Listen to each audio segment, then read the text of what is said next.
Mic check, mic check. 1 2 1 2.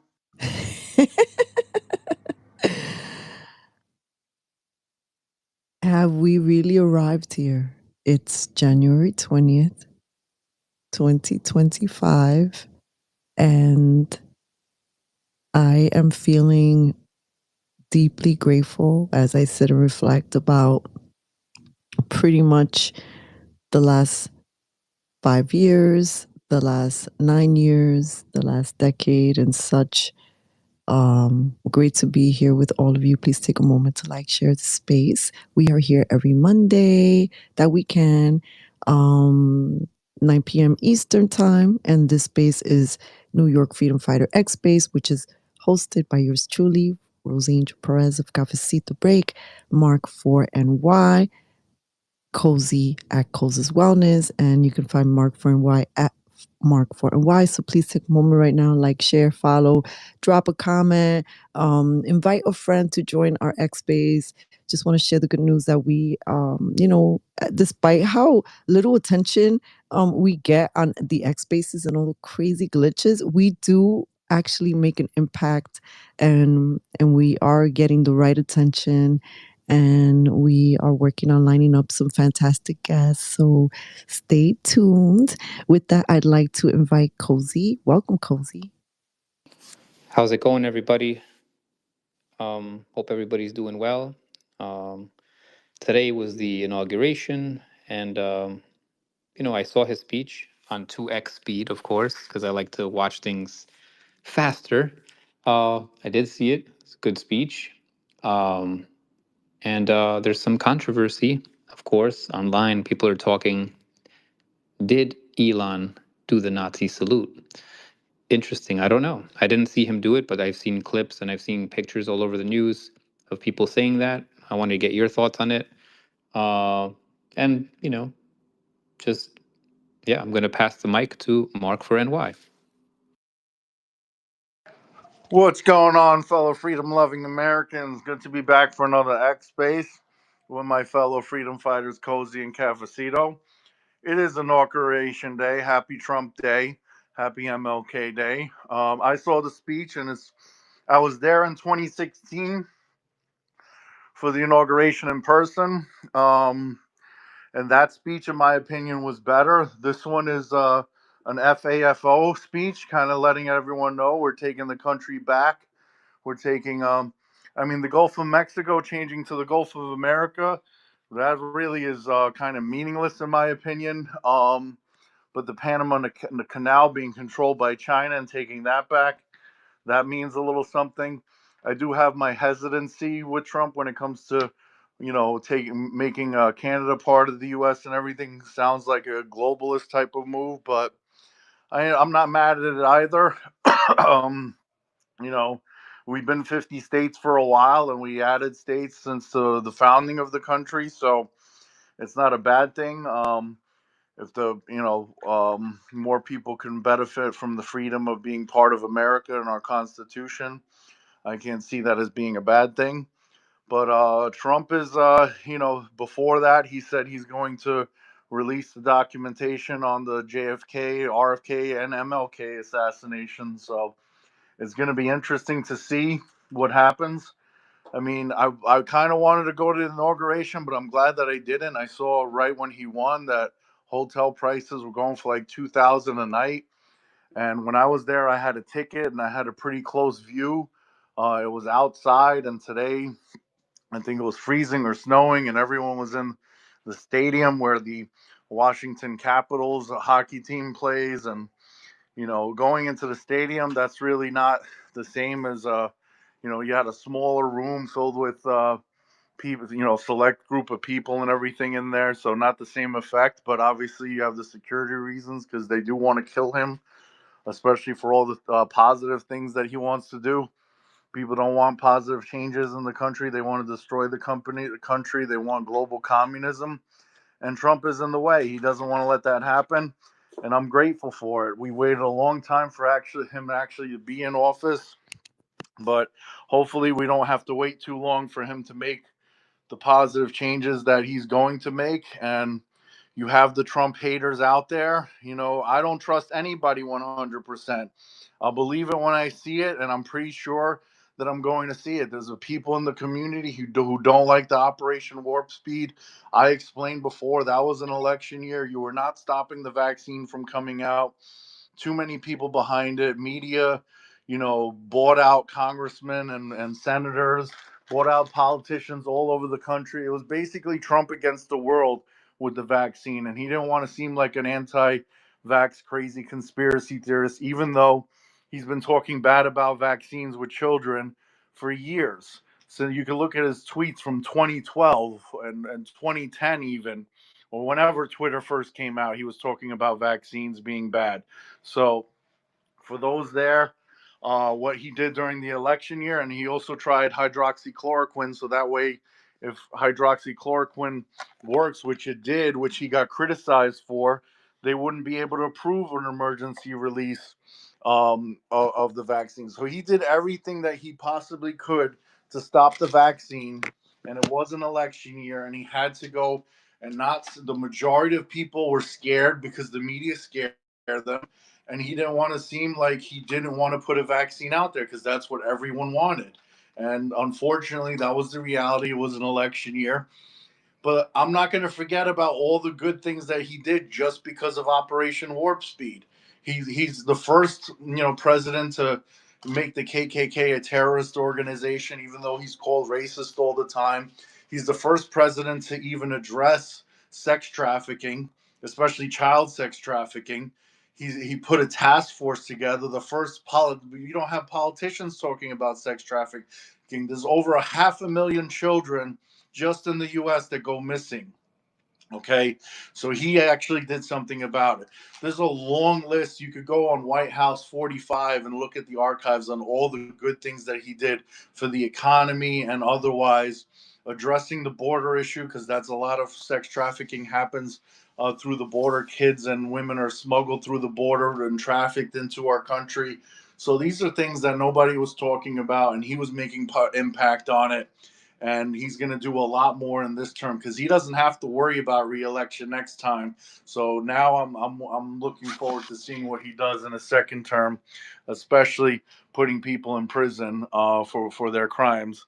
And Biden pardoned some people too, but we'll get into that as well. But I'll pass it back over to Cafecito. I was wrapping it up soon anyway, but the hand is up, so I got the wrap it up box with Cafecito. I'll pass it back to you. Well, it's not that I want you to wrap it up. It's just that you're jumping into a lot of topics, and I kind of want to. There's a lot to talk about, and I would love to sort of like maybe get a little subtopic conversation going. And based on what you were talking about, I just wanted to share. I know that this is big. That President Trump is going to pardon 1,500 Jan 6 political prisoners and commute sentences tonight. This is reported by the Gateway Pundit. And I think this is good news. So, Mark, this is one of the things I wanted to ask you about because I know that you were closer to this date than any of us were on this base. Definitely, it's long overdue. I was with Cara Castronova on January 6th. We did not go into the building. We couldn't go in even if we tried. There was hundreds of thousands of people there.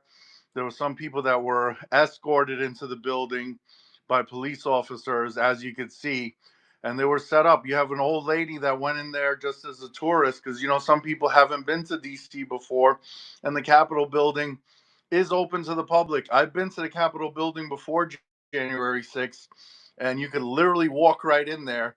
It's something that tourists do all the time. I was able to sit in on the sessions because I knew who my local congressman was at the time, so they gave me a pass to sit in at the local sessions and everything. So it's a tourist building. You could go in there and you could see what's going in there. And the police officers let people go inside because it's open to the public. It's as simple as that. So there was no There was no "you can't get in here" or anything like that. The doors were open for people to go inside, and then it was advertised in the media as if it was an insurrection. Now, some people did steal some items and do things that they shouldn't have done, and those people belong to go to jail. Um, but not the treatment that people got. This is violating the Eighth Amendment for cruel and unusual punishment. It's violating their right to a speedy trial. It's violating their rights. And I mean, 3 years you have somebody in Brooklyn, according to the Tim Pool show, that wasn't even charged yet. And I know because Kara Castronova started of Citizens Against Political Persecution and held a couple of rallies in New York that I spoke at. And these people were denied haircuts. They were put in solitary confinement. They were fed mayonnaise sandwiches and things of that nature for food. So they were basically tortured for walking into a public building. Okay. And they wanted people to comp a plea and plead guilty. So they were tortured until they pled guilty because they know what they did was wrong. And if you plead guilty, you're giving up your rights. You're giving away your right to an appeal, and you're less likely to be able to sue when you plead guilty. So these people were tortured so that they could go home and plead guilty. Carol also did a video on of one of these members. She interviewed two of this guy's daughters who were crying on the video, and he was eventually released after that video was done, because you're talking about a dad that did nothing wrong but walk into a building. He wasn't in there. We have our Second Amendment, and all these people are pro 2A, and like I would say at least 10% of the hundreds of thousands of people, you got to have tens of thousands of people that own guns. None of them brought a gun. Okay, none of them were trying to overthrow anything. The media is full of crap. It's fake news. There's no other way around it. The people who stole items, they belong to go or get arrested and go to jail, but not for the amount of time that they were in jail for, not for stealing something. Most of the people didn't do anything violent. They didn't do anything but walk in the building, but they were, tagged by the media as insurrectionists. It was a political agenda punishing Trump supporters, and I'm glad that Trump is pardoning all of them, and they should. There's absolutely nothing wrong with anything that they did. The viral videos, there's a documentary on it by the Epoch Times that you guys should watch. It shows a lot more details of what happened. The people who were banging on the glass saw Ashley Babbitt get murdered, and that's why they're banging on the glass. But that's the viral video making it seem like they were trying to break into the Capitol. The doors were open up to a certain point. So the fake news did what they did to paint it one way. You could see, and Epoch Times did a lot of great stuff on it. Was a great documentary. You have other videos showing that the security cam footage was edited from January 6th as well. So it's about time that these people go home and they're pardoned. People who have criminal records, who affected their lives getting jobs, painted as insurrectionists, they could have a presidential pardon. So it's long overdue, and thankfully it's being done. Pass it over to Cozy.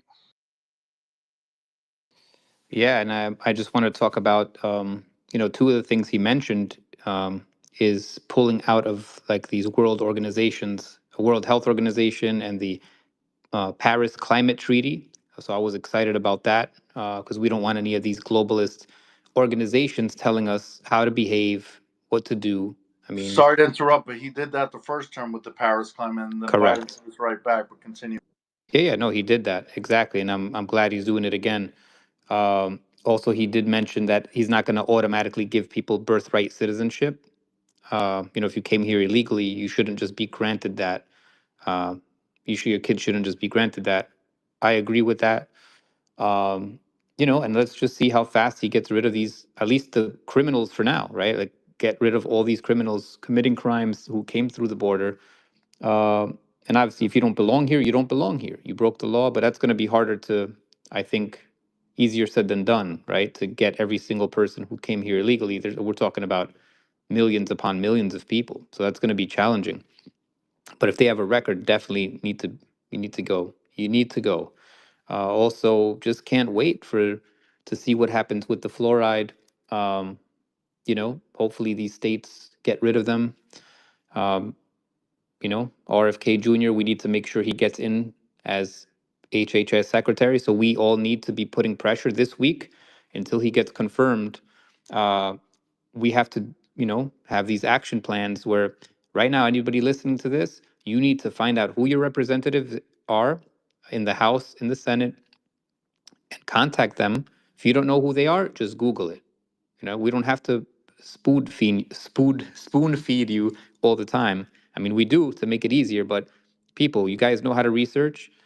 Uh, just type in Google, find my representative in the Senate, find my representative in the House, send them a message, get onto their social media because that's where they really get impacted. They get embarrassed there. Go to their comment section and be like, hey, I want you to confirm RFK Jr. for Secretary of HHS. And if we flood these comments everywhere, just hoping for the best, let's get him in there because he's really going to change things. I think he's a genuine human being. And I don't think anybody else can do the job that he would be able to do. So let's get him in there. That's awesome. Thank you so much, Cozy. I'd like to invite John McCary to the space. I mean, he's on the space, but I mean, to chime in on anything he's heard. Welcome. How are you feeling about today? Anything that you'd like to cover, or if you want to respond to anything that has been said thus far. What's up, everybody? Listen, I'm not gonna stay long, but I'll just give a quick breakdown. I gotta be honest, I'm happy. I think it's a new day forward. But I don't really think I'm not happy about a lot of things I'm seeing. I'm not happy about a lot of people that are around him. I'm not happy at all that most of members that were involved in a corrupt scheme to extort businesses and steal overtime from people, as well as cover up sexual misconduct in the NYPD, that they were at handed invitations to go to this inauguration, and the mayor was there. So I wasn't excited to see that because I feel like New York is not going to get the justice it deserves. I woke up to the news that Fauci was received an unconditional pardon, and I think it's disgusting. And I'm not against the president being able to pardon people, but I believe that us as the American people should be able to see exactly what people do. They should not be, if the president's going to pardon someone, we should at least be able to see what they're accused of, what they're charged with, the evidence against them. And then, hey, if you want to pardon this person, show everybody what a piece of garbage you are. Go ahead. But the fact that we're preemptively pardoning people, I think, is a complete overstep of presidential authority. I don't believe that anyone should have that power in this country at all. Not Joe Biden, not Donald Trump, not one person at all. And, it's completely disgusting to me, that power. And when I'm hearing that Eric Adams is going to get in the next week or so, is going to get an unconditional pardon from the Trump administration. And I can't for the life of me understand how it isn't as equally disgusting as Tony Fauci getting an unconditional pardon. It just it like breaks my heart. Wait, can you repeat that? I'm sorry. Who are you referring to? Eric Adams getting an unconditional pardon. And if it's disgusting that Tony Fauci and people are angry that Tony Fauci is getting an unconditional pardon by Joe Biden, then you should be equally disgusted if Eric Adams or anyone else gets an unconditional pardon by President Trump. And I think that's where we lose as a people, when we start to divide what's right and what's wrong based upon who does it. And I'm excited that Trump's in. I think this is the direction our country needs to go in, but we need to hold him accountable, extremely accountable. And that's the reason that I voted for him, because I said, I'd rather control who's going to be sitting in that office and then be able to maneuver them. Because I think, again, I don't want people to get rocked to sleep for 4 years because Trump's in office and Trump's going to save everybody. He's not. And you know what? He needs some leading from behind. And I think we all got a lot of work to do.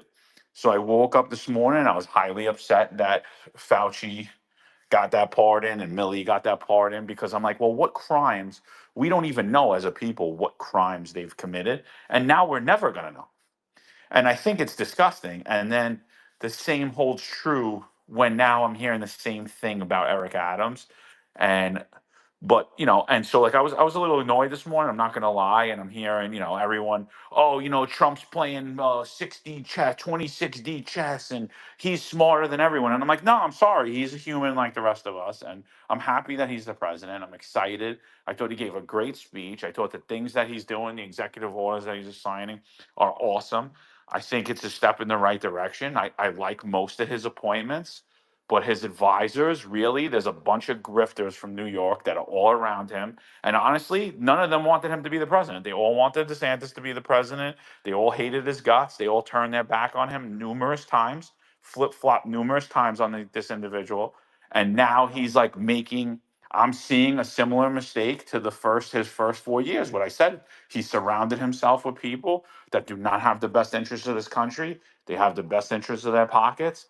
And again, early on in this administration, I'm seeing people that I'm like, why is this person around him? They've done nothing but try to throw this man in jail, turn their backs on him. And now I'm seeing them all around him again. And I'm like, and he even said it himself on the Rogan podcast. His biggest mistake was he wasn't a politician, and the people he appointed and the people that were around him and advising him. And he's like, I'm not going to make that mistake this time. And I hope that he doesn't. But again, I'm not like, I'm not going to just be like, all right, I'm ready for bed. Everything's going to fix itself. I think us as American people have to let him and everyone in his cabinet know what's going on and how we feel and hold them accountable. And that's just how I feel about it. I was annoyed, but all in all, I have a positive outlook on the work that needs to be done. But I don't think our work gets easier. I think it only gets harder from here. Cozy. Yeah, John, I agree with you, man. I'm on the same page when it came to the Fauci pardon, and I really hope he doesn't. But I guess you have some information there about Eric Adams, and if he does that, I mean, Trump is going to lose a lot of respect here. And the thing is, like, no matter who's in office, I will always criticize when I see wrong. And just the other day, like, people were getting pissed off. I didn't even say anything negative that bad. I was just pointing out, something, and some people were jumping on me, like messaging, like messaging and messaging. Man, like, what's wrong with you people? Like, do you have a god that you kiss their feet? Like, is Trump your god? Uh, People need to stop this baby stuff. Like, my daddy, he's not your daddy. If anything, you need to hold him to it even more than anybody. Especially if that's your favorite person, then he should not let you down. Okay, I don't cut slack for anybody. I mean, that's totally disgusting. If he pardons Eric Adams, uh, you know, um, that's it. We just got to make sure he does the right things, and he does have a lot of horrible people around him for sure. Susie, what's her name? Susie Wiles. Uh, that's a dangerous person. I think there's a lot of people that make me a little nervous. But hey, at the end of the day, we just got to keep spreading the truth, keep putting the spotlight on the things we think are wrong, and hopefully putting the pressure up. And if we have to embarrass them, we will. Yes, Rose Angel. So I have a question for you, Cozy, and then whoever wants to respond if they want to. Any thoughts, insights, feelings about, we saw, we're seeing the Meta guy, Mark Z, how close he's been. We're seeing Elon, he just feels like he's too close. And now, the whole thing about Bill Gates visiting and having a little chat with him for like 3 hours and then giving a little I guess, response saying that they had a great conversation and they talked about, I believe, global health. Correct me if I'm wrong here, but any insights, takeaways, vibes? Anybody know any updates from that point on? Yeah, well, you just reminded me that was the argument. Like, just because I posted that, like pointing that out, like, hey, he met with Bill Gates, and Bill Gates claims that, they both walked away like excited, basically, about HIV medication, and also that Bill Gates warned him that the polio thing needs to be under control, and we're almost there. We almost got it under control. That makes me very nervous. One, because last time Bill Gates met with Trump, uh, he. All right, so let me rewind a little bit. Trump had offered Kennedy a spot to, oversee, some of this stuff at the CDC, FDA, just to kind of like examine the vaccine situation. Uh, as soon as he met with Bill Gates, he he stopped that. Okay, now he meets with him again, and hopefully they don't interfere with this process again. Okay, uh, hopefully not. But we're gonna just have to wait and see. If they derail it again, if they derail Robert Kennedy Jr. from doing his job, it's very disgusting. Yeah, everybody could have their, speculation, and it's right to speculate. You can't, put all your faith in one person, but I mean, I'm confident that Trump is going to do a good job. Is he going to be perfect? No, nobody is. The whole daddy's home and calling him daddy, especially dudes saying that, is a little gay, in my opinion. Nothing wrong with being gay if that's what you're thinking, but I'm not going to call him daddy and stuff. Like, that's just weird, in my opinion. But people praising him and all that stuff. I mean, I've I think Trump is amazing. I met him in person. I got a medal from him. I'm a big Trump supporter. I think he made, if Hillary Clinton won, it would be a disaster. We'd be in World War III already. So he made a lot of great steps moving forward in his first term. And I went over it at the top of the show. I think he's going to do a lot of great things in his second term. He already announced all of it. The Project 47, not Project 2025. He put a lot of videos about vaccines with children and how they're going to look into that. And, even if RFK isn't assigned, I think RFK will be, so, even if the Senate doesn't confirm him, he will still be by Trump's side advising him. There's nothing you could do about that. And, him and Trump are friends at this point. And even if there's some corruption that doesn't get RFK Jr. officially in a cabinet position, I think he's gonna have Trump's ear. Whether it actually got shot or not, he'll have his ear, metaphorically speaking. And I think Trump is going to make a lot of positive changes. So, well, we have to wait and see. That's all it comes down to. Hopefully, the Eric Adams pardon is the first I'm hearing of that, but I haven't.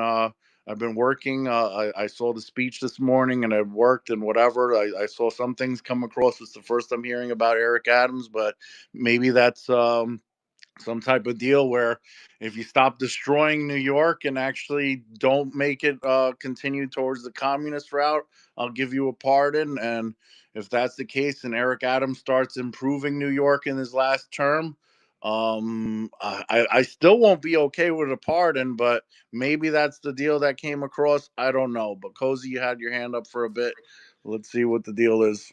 What's going on? Yeah, I just want to make a quick comment. Like, I think that we should all, as a community, I did it the other day. I said basically, do not confirm. I tagged Trump and said, do not confirm. Sorry, do not confirm. Do not pardon Eric Adams. And I think we all need to do that and keep reposting it for the next month or whatever. Just let's keep doing it to get his attention. Let's start the chain off. John, if you want to do it with me, or whoever wants to start it off again, let's do it and just get every conservative, any Republican, every single person uh, and it doesn't have to be Republican. I'm just saying get everybody on board. Do not pardon Eric Adams. And let's make that shit clear. Jan?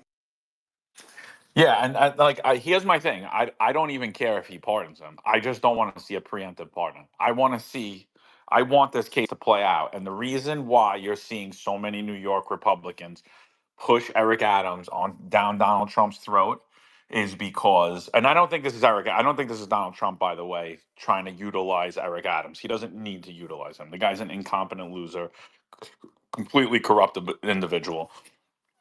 This is the New York Republicans, the Republican groups, as well as the elected, forcing Eric Adams down their throat. And it's because they're all tied in with all of the crimes that have been committed. Billions of dollars being funneled through these migrant shelters, through improper contracts. And so what they're doing is they don't care that Eric Adams gets pardoned. They don't want the investigation happen because it's going to fall down to them. So I don't care if he ultimately winds up getting a pardon down the road. I'm saying don't dare give this guy a preemptive pardon. You just had one of the most historic elections ever, one of the biggest movements ever. Why would you align yourself with a corrupted individual like that? And it's because he's got a lot of, the New York Republicans have his ear. And honestly, I hate even calling them Republicans. They really are progressives. I'm sorry. Like I don't see any of them. They're progressives. They have all of these insane bills. And they literally fight for nobody or nothing. And the only people they fight for is themselves. And like I said, I remain positive. I think Trump. I don't regret my vote for Trump at all. I'm positive for it totally, and that's just my whole thing. I just think. I think that, and the other thing I worry about is like these big tech oligarchs. Like, I mean, the fact that there's how many people are in the space right now? 7 people in the space. I'm like, I'm looking at this and I'm saying, you've had Drea Di Matteo on here. You've had big conservative voices. You had big freedom voices on here. How the hell is there 7 people in the space on a Monday night? I'll tell you why. Because we're all shadow banned. Elon Musk is not the savior of free speech. Either is Mark Zuckerberg, and now we're all pretending like they are. 3 weeks ago, Elon Musk said it best. If you want to be in the algorithm on the space, you have to either post informational stuff or it has to be positive.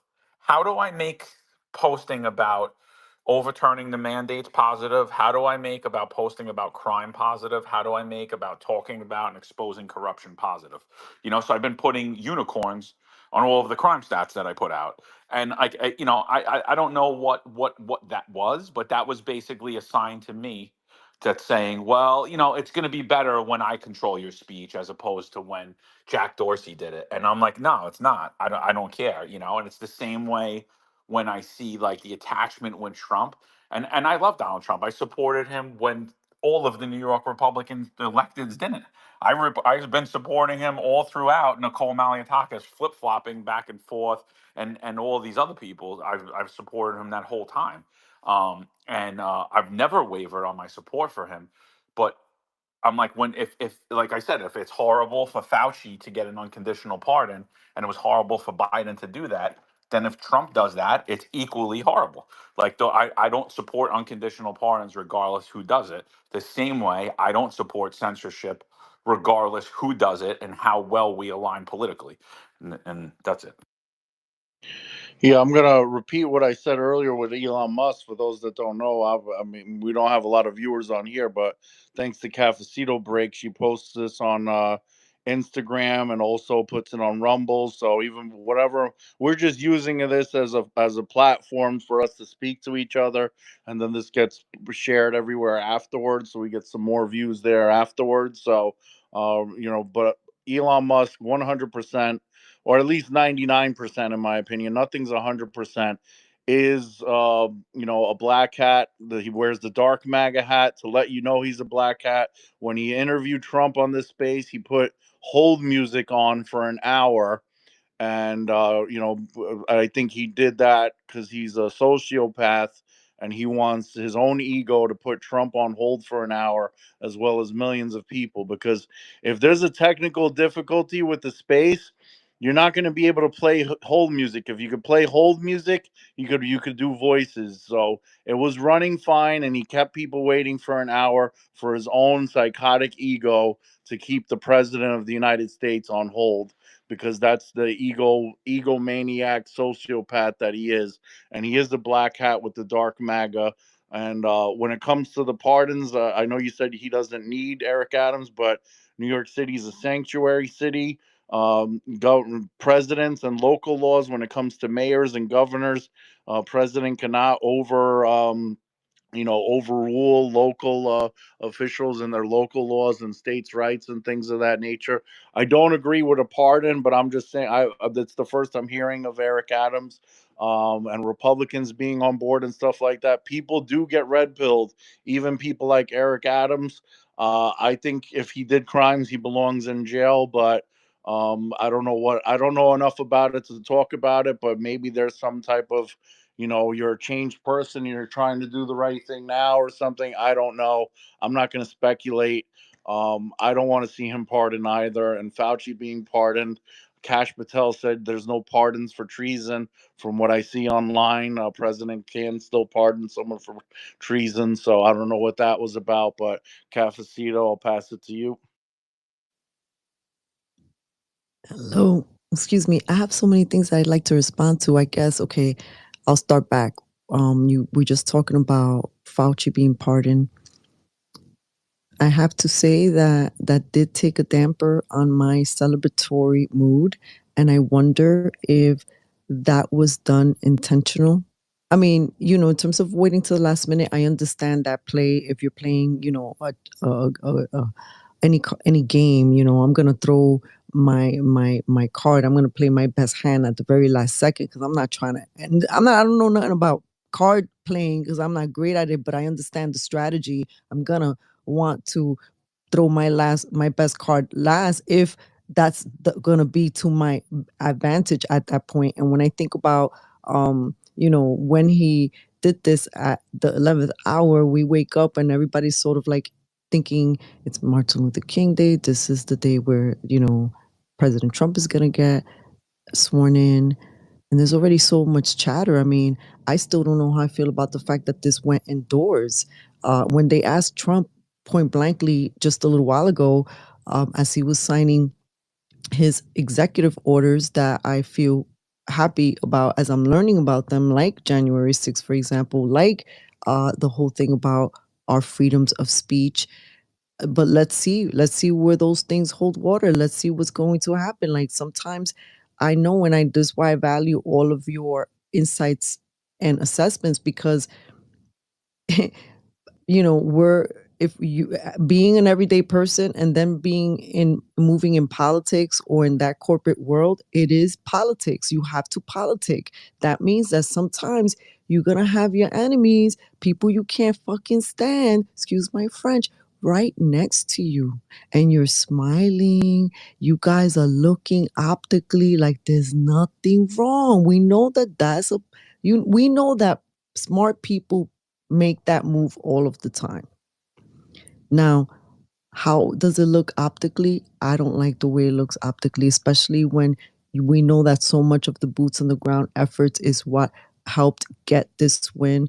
And the whole thing about it being moved inside, and it was almost like the last folks who wanted to go kiss the ring, and maybe this is all about money, got to, enjoy the closeness and the historical moment. A lot of the people that were talking crap about Donald Trump, and then the boots on the ground folks, the people that really got him the win all across America, like there were many people that unfortunately their plans were ruined. Now, wearing the other hat, the conspiracy theory hat, I was wondering, and I have to be honest, that the moment I heard that they made a decision to bring the swearing in inside, I was wondering if that was for a security reason. I'm wondering if anybody, before I continue with the rest of my insights, does anybody know, have an insight, a tell, or do you believe what Donald Trump just stated a little while ago, that it was just because of the cold weather?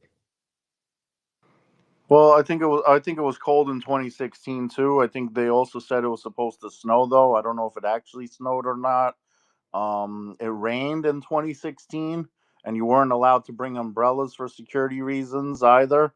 It rained a little bit too, so if you're going to worry about precipitation and cold and things of that nature, they would have canceled it, brought it inside because of the rain forecast, but people stood outside in the rain anyway.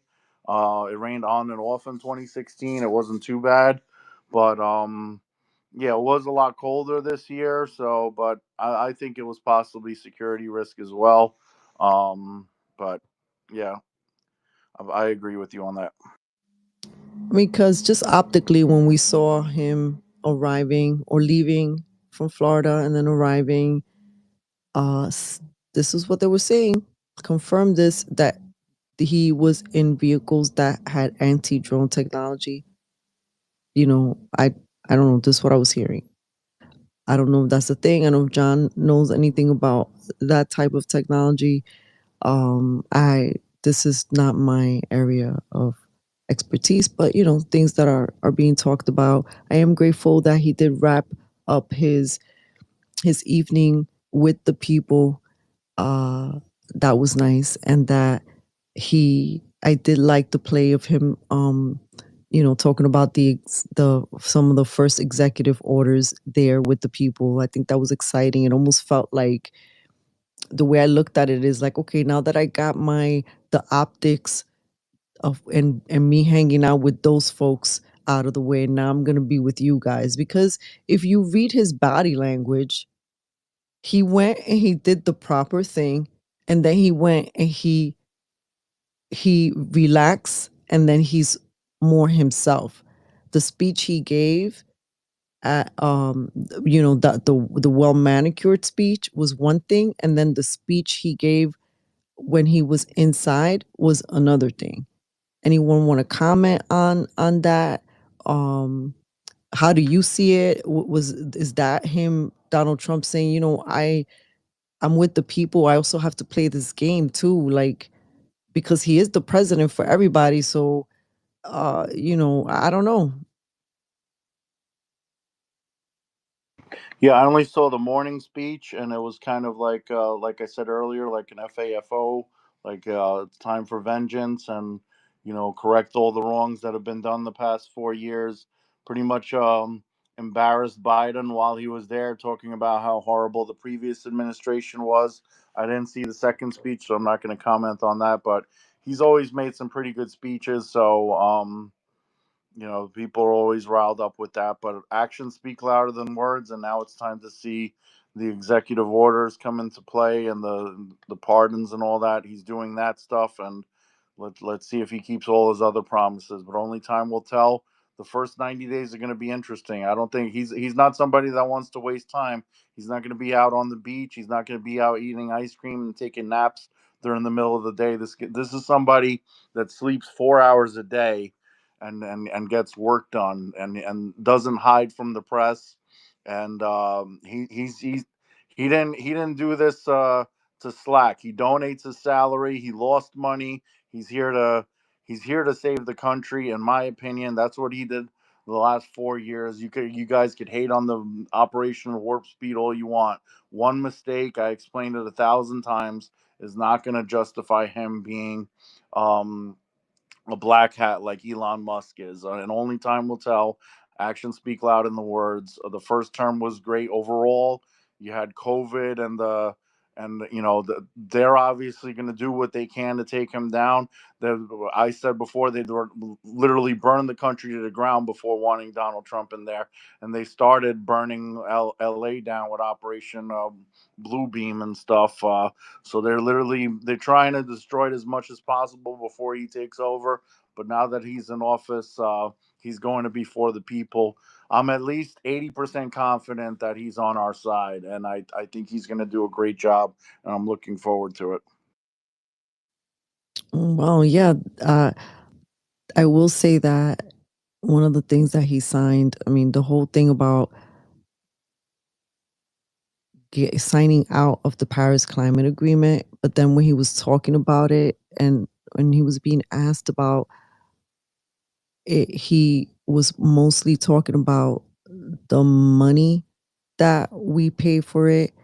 And it almost seems in his responses like he left the door open, that if they didn't have to pay as much money, if they were only paying this amount, like maybe there was an open door. These are just the things that make me uncomfortable. It could just be rhetoric to keep the door open.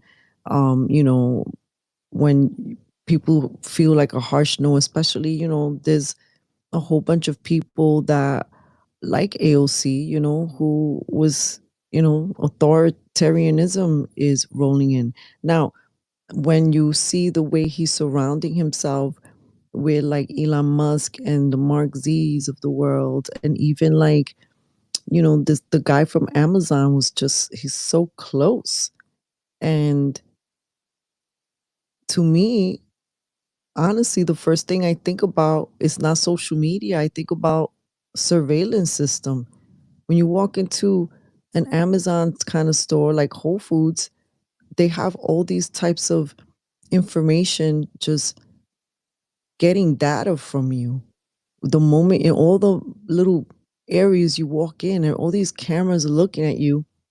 And I feel maybe this is going to feel like a term that's a little bit too scandalous, but energetically raped. I'm trying to. I know that's really. I just feel like you're taking from me what I gave you no permission to do, and I would like there to be more advocacy now when I am seeing the people who have big platforms on the Republican side, on the conservative media. It seems like none of them are really kind of raising the alarm bells like this, which gives credence to why the group of us here are shadow banned. How are we so shadow banned? How do I do a show just 2 days ago that got over 20,000 views and I only get 3 follows on YouTube? How does that happen? How does the math doesn't work? Because then if you say, oh, it's crappy content, then why, when I look at my metrics on Instagram, in 30 days with the channel, this tiny channel that we have, we're reaching over 350,000 people. But if you see my metrics per month, right? The 350,000 people per month, we've even swung up to reaching 1 million people per month on that tiny channel. We get more engagement than people that have 30, 50 more. We have a community that engages with us. We have a community from boots on the ground to, like you guys have said, Drea, Jen Sutter, Jessica Sutter, excuse me, they check in on us. I even got a little like from the Roseanne show. We've even had drop-ins from Scott Pressler. Like, how does that make sense? The math doesn't make sense. But yet, when I sit in reflection, God is telling me, continue. Continue what you're doing. Just continue. Just keep going. Because guess what's happening? Everything is revealing itself. People who grift can only grift for so long. But the authentic people who are also offering value, people are looking for some place that they feel like they can connect with. And I have to say, I've been less engaged with some of the conservative big mouths on media. I've been watching them less, and I've been secretly binging, and you guys might be shocked by this. I told my sister on Don Lemon, I've been watching his show all the time, on Roland Martin, on these other perspectives that I may. That's it. I'm unfollowing you. No, I'm joking. But why? Because a couple of things, right? How can I sit here and get on this little vocal mouthpiece and say we need to reach across the aisle if I'm not trying to understand? We sit here and we criticize the many people as well that we have supported, and it's fair. A lot of people on very left leaning liberal, they have a lot of the similar gripes that we do. A lot of them are weary about this tech oligarchy that seems to be just coalescing around Trump. And so how do we win in this battle? Because it's really less about, I think, about color. It's more about class. So yeah, I find I'm myself gravitated to tuning into those places, because you know what, I don't want to keep listening to the same soapbox, to the same ideas. Like, we need to grow and expand. And also too, there's either too many sensationalists or too many clickbaity folks, and then we also have the grifters, and then we also have the black pills. And I'm sorry to say, my spirit has outgrown all of that. I can only take it, but just in little doses. So with that, I'd like to start talking about New York, unless anybody wants to keep has anything else to offer from about Yeah, Trump. Cozy had his hand up before, but really quick, keep your friends close and your enemies closer. I think Trump is going to take. He's going to take somebody like Elon's support, especially when he owns X. But he's going to keep your friends close and enemies closer, I think, on that. And I do listen to the other side, Cafecito. I'm just joking about unfollowing you. I want to hear what they're doing to brainwash the other side all the time, so I could have a rebuttal for their brainwashing. And also, when it comes to Fauci, even though I'm upset that he got pardoned, let's face it, he's like Don Lemon is for CNN. He's not CNN. He's just the person speaking. He's the face of the evil, but he's not the really the one pulling the strings. So I'll put it to you guys that way. Even though I do believe he belongs in prison, he's just the face on TV of behind the evil. So, but I'll pass it to Cozy. Yeah, I just wanted to touch base on, basically what I was saying from what you're saying, but what I also said last week, I believe, is I believe that it's all an intelligence operation, these social media sites, and they choose who they want to promote, right? So if you're towing the party line, or if you're just saying what is the acceptable thing, they're going to promote you. They're going to promote you to the moon. Look at all these, I'm not going to name the names, but these huge platforms that we all know, a lot of conservatives, Republicans. As long as you keep saying what they want to hear, they're going to keep promoting it. Look at us, because we're nuanced, because we're not just taking sides. We're analyzing things, we're breaking things down, and we're critical of people, even if we like them, right? And they don't want that. They don't want that. The algorithm hates that. They want division. They want, either you're left, right, because that's what, for one, it drives the algorithm, right? So it gets them more views, and people engaged, and they want that for money reasons, right? For them to generate wealth. But at the same time, it's also like how they censor us. But anyway, that's what I want to talk to. I know you want to move on to another topic, so let's go. Okay. The last thing I want to say regarding Fauci, his little comment, his response in a statement that he made. I'm just looking for it real quick. He says that I have committed no crime, and there are no possible grounds for any allegation or threat of criminal investigation or persecution of me. Okay, of course, he started that with, let me be perfectly clear. But the mere articulation of these baseless threats and the potential that they will be acted upon create immeasurable and intolerable distress for me and my family, Fauci added. That's why he acknowledges and appreciates the action that President Biden has taken today on his behalf. Yeah, okay, Anthony. You criminal! We know what you did. We know Criminal! what you Fauci did. We know what you lied! did. We know Fauci what you did. lied! Fauci Fauci for lied! prison. Everybody know he Fauci for Fauci prison. lied! Fauci for prison. Fauci for prison. Go to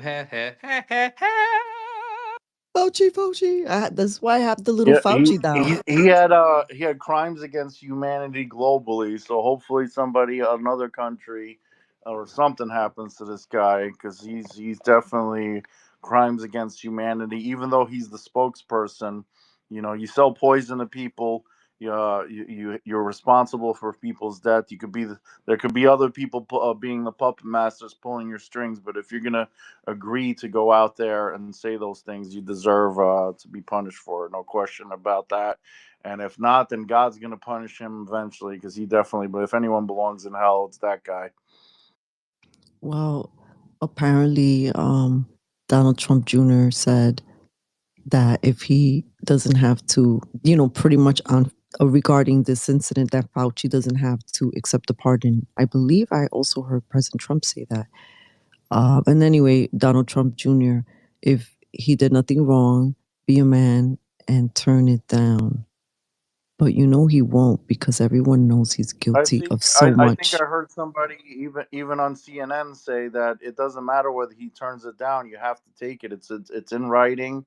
The president signed it. That's a pardon. That's not something that you volunteer to take or not. So it's just a weird situation where people saying he could turn it down and stuff, and people saying that treason isn't covered even though it is. So I don't know. A lot of misinformation being put out there. Cozy, you had your hand up. I want to know what a pardon is. We know what a pardon is, but I want to know the technicality is like if you pardon somebody, how is that legally binding? How is that like so what? So you could like literally murder somebody and a president can just be like, "I'll just pardon him," and then the next administration Yep. can't do anything. That's complete bullshit. Yep. I'm against it. It's freaking completely lawless, okay? He should just be like, I'm not going to acknowledge it.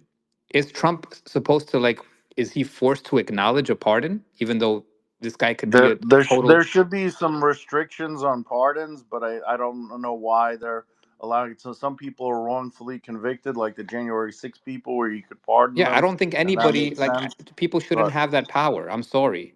yeah, You shouldn't be able to pardon people. You should look at the law, look at what's been done, and that's it.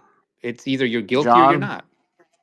John wants to chime in on that. I just want to say, like, that. Just think about it like this: I get elected to president, right? And I tell Cozy, "All right, I don't like Mark and I don't like Cafecito. I want you to off them, and then I want you to do this." And I could use Cozy as my own personal hitman. And then on my last day, say, "All right, yeah, Cozy, you're pardoned for all the crimes that we didn't charge you with." And I again, I'm not against the president having pardon ability. I'm against the president having preemptive pardon ability. And why is because I believe that we've seen the justice system be weaponized against people. Obviously, when we look at the January 6th people, we look at people that have we got prison sentences of 10 years for smoking a joint and like some because there's paid for play prison systems in other parts of this country. So I'm all for there being a road for pardon, but it should be publicly done. It shouldn't be we could just blanket pardon people, and the American people should have full access to those court cases and to see what it is. So if in fact you did utilize Cozy as your own personal hitman and then pardon him down the road after the crimes, at least we know what you did and who you pardoned as opposed to preemptively pardoning someone. And I just think that like that's why I'm like so against the preemptive pardon. I don't care who it is. I think that no one should have that power.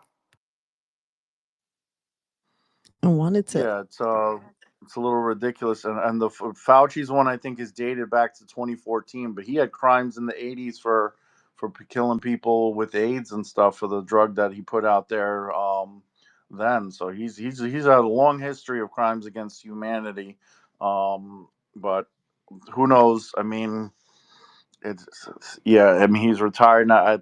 I would have loved to see Fauci for prison.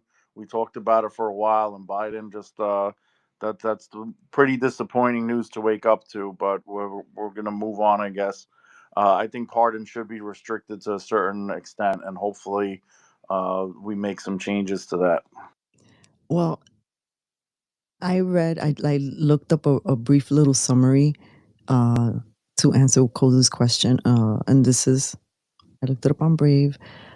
A pardon is an official act of forgiveness granted by a government authority, such as a governor or president, to a person who has been convicted of a crime. It can help eliminate some of the consequences of a conviction, but does not erase the fact that a crime was committed. So then there's all these key points. And in summary, a pardon can help alleviate consequences of a criminal conviction, though it does not erase the conviction itself. Um, so, I mean, of course, we're just reading from it. Am I correct to assume that if there is a criminality that can be proven, it's like crimes against humanity, could that mean that Fauci could still be convicted? Like, I don't know if that's I don't know, like, maybe we need to bring someone who I'm not 100% positive, but I'm pretty sure there's really no restrictions when it comes to presidential pardons, and it's pretty messed up. But what I want to know, Cafecito, is how do you feel about how John wants to have me and you whacked by Cozy? Like, well, what do you think of that? like it sounds like another potential movie story for part 2. All We're right, no gonna He more make wants to movies. take No he I more wants to think he movies. wants to take over the space y- in all 8 of our viewers Listen, for himself. He wants to I be don't the want star of the anybody. show. He doesn't want us no, on. because John only has thousands of viewers, that he plays with all the time when he Listen, goes live. next thing you know, somebody's gonna take a clip out of context, and we're all Ay, Dios screwed. mío, we're gonna be in trouble. Well, luckily we have friends Well, we have Trump. in law He's gonna enforcement. pardon John and Cozy. Ay, Dios mío. I know, my God. ¿Por qué? This is, and maybe we have a future in like I always tell my parents, for example, when my father was alive, when I would see my parents bickering, I would sit down, like if I was eating popcorn watching them, I'm like, you guys are giving me such great material for the time I write my Broadway play or novela, because you're so dramatic, like it's just gonna be great. And we have material from all of our experiences that if we really actually put in a movie of some sort, most people wouldn't believe it, but it might be a way to actually communicate to the masses, yo, this really went down. We're not like when I hear you guys talk, like Mark, for example, talk about January 6th. That's a whole different perspective than some people. We think Trump derangement syndrome was bad. January 6th syndrome was bad too.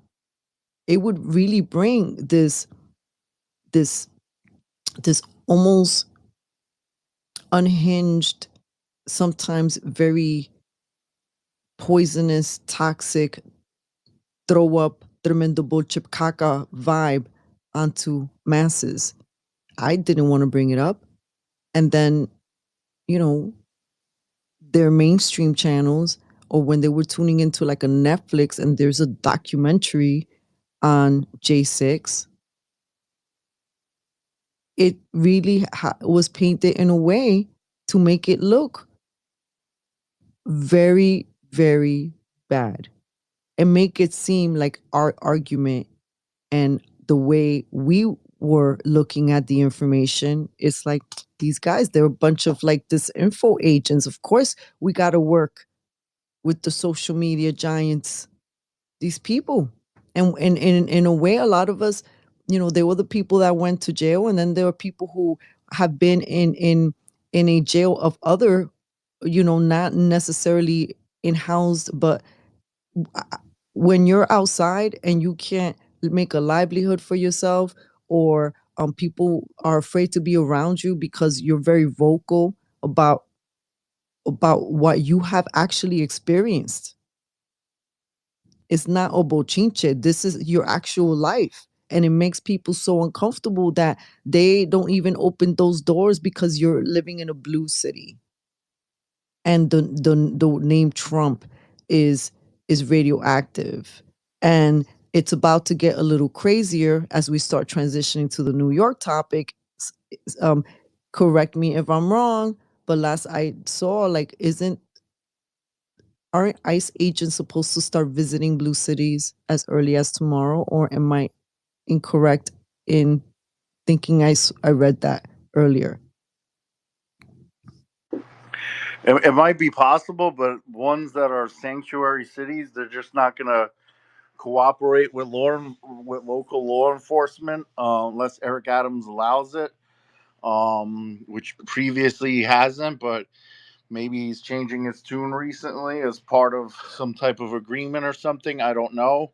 I know years ago, even though it was a sanctuary city, you had a delivery person, a food delivery person who was an undocumented immigrant who delivered food to the Fort Hamilton Army base in Brooklyn.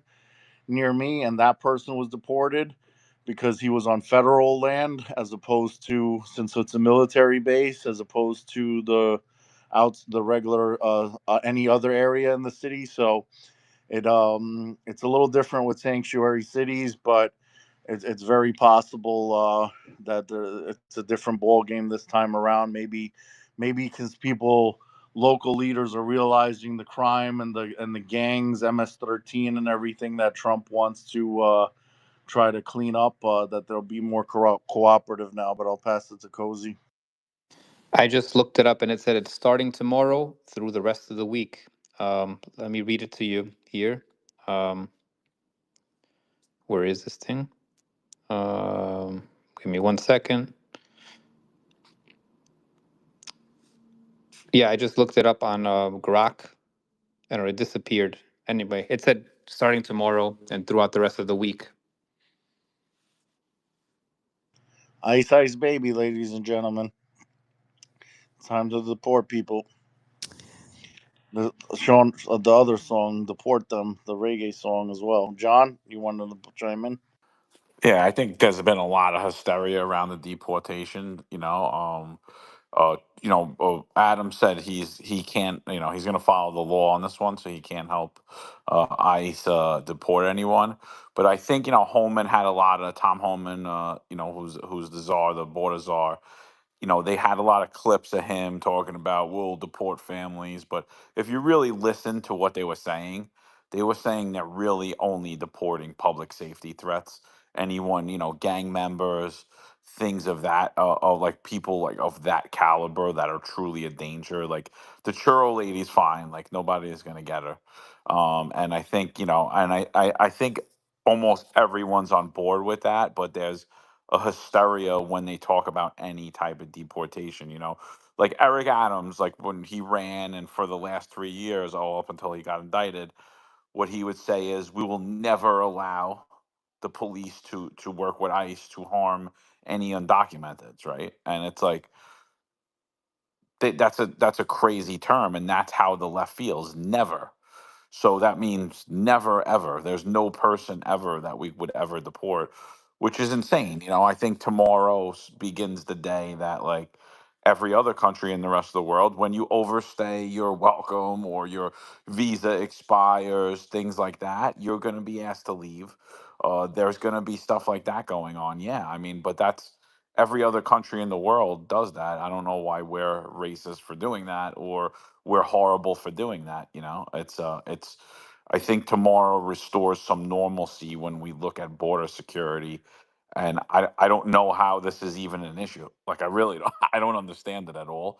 I think that Trump is going to seek to make a pathway for citizenship for a lot of people, and maybe some that would say is undeserving of it too. But it is what it is. It's like what happened this last 4 years is really something that cannot be corrected overnight. And you know, I don't think you're going to see rounding up of mass roundups of migrants. I just don't think it's going to happen. Yeah, we want the churro lady in the subway. We just don't want to get shot in the subway. But to give you some history, John, it happened because everything that Trump did was wrong, according to the fake news media. So it didn't matter what he did, it's racist. So if he wanted to put a border wall up there, that became racist. And all of a sudden, border security became a racism issue and not a safety issue or anything of that nature. If you go back, you can see clips from Obama, Clinton, and every president in history, Republican or Democrat, talking about illegal immigration and how it's an issue, and border security. If you have a country without borders, then it's not a country. Okay, borders determines the country lines there. If you want to go to Italy or Ireland or something like that right now, you can't. You could go there as a tourist, and you got to, your passport and you got to get temporary visas if you want to work there. Try to go and become a citizen of one of these other countries. Try to be there over the long term. Unless you have skills or money, these countries are not going to let you in. You can't just go and say, "Oh well, I'm an American. I'm unemployed. I got no skills. I want to go live in Italy now for the rest of my life. Good luck with that. It's not happening. Um, we're getting people coming in from Mexico who are criminals, who are trafficking children and drugs and things of that nature. It's a very serious threat. Yes, people want a better life, but there are people who waited and did things the right way, and it's not fair to them. If you're just going to go and cross illegally, it is the word illegal is not very something that's confusing. If you came to the country illegally, you already committed a crime. If you do an additional crime on top of that, then you belong in jail, and you shouldn't even get deported. You should get deported after you finish your prison sentence here for the crimes that you committed. So, another former police officer, Marlon, just joined us too. I'd invite you to speak if you want to chime in on anything. But yeah, so a country without borders is not a country. It's not racist. There's nothing wrong with that. We want to limit the drugs that are being put in here. We want to limit the crime that's coming in here. The rapists, the Lake and Riley Act. I saw somebody interview one of these liberals wearing a mask, and oh, the Lake and Riley Act, it's so racist, etc. They're like, do you know who Lake and Riley is? He had no idea that it was an illegal immigrant that raped and murdered this lady, this girl, Lake and Riley. Had no idea about it, and it's just sad that people brainwashed so many people on the left to just think that it's racist. And there's a lot of good people who came here illegally, but unfortunately, it is illegal. We're not inhumane people. We understand that people are humans. Obama's the one that put kids in cages, not Trump, but everything is racist that Trump does. So passing it on to Cozy and then Marlon after that, if anything. I want to be granted deportation powers so I can deport people as I want. I have a list of people that I want to deport immediately. Let's go. So John Eric wants to Adams, have Eric Adams out, Fauci out. We'll just deport people one after the other. Got a long list.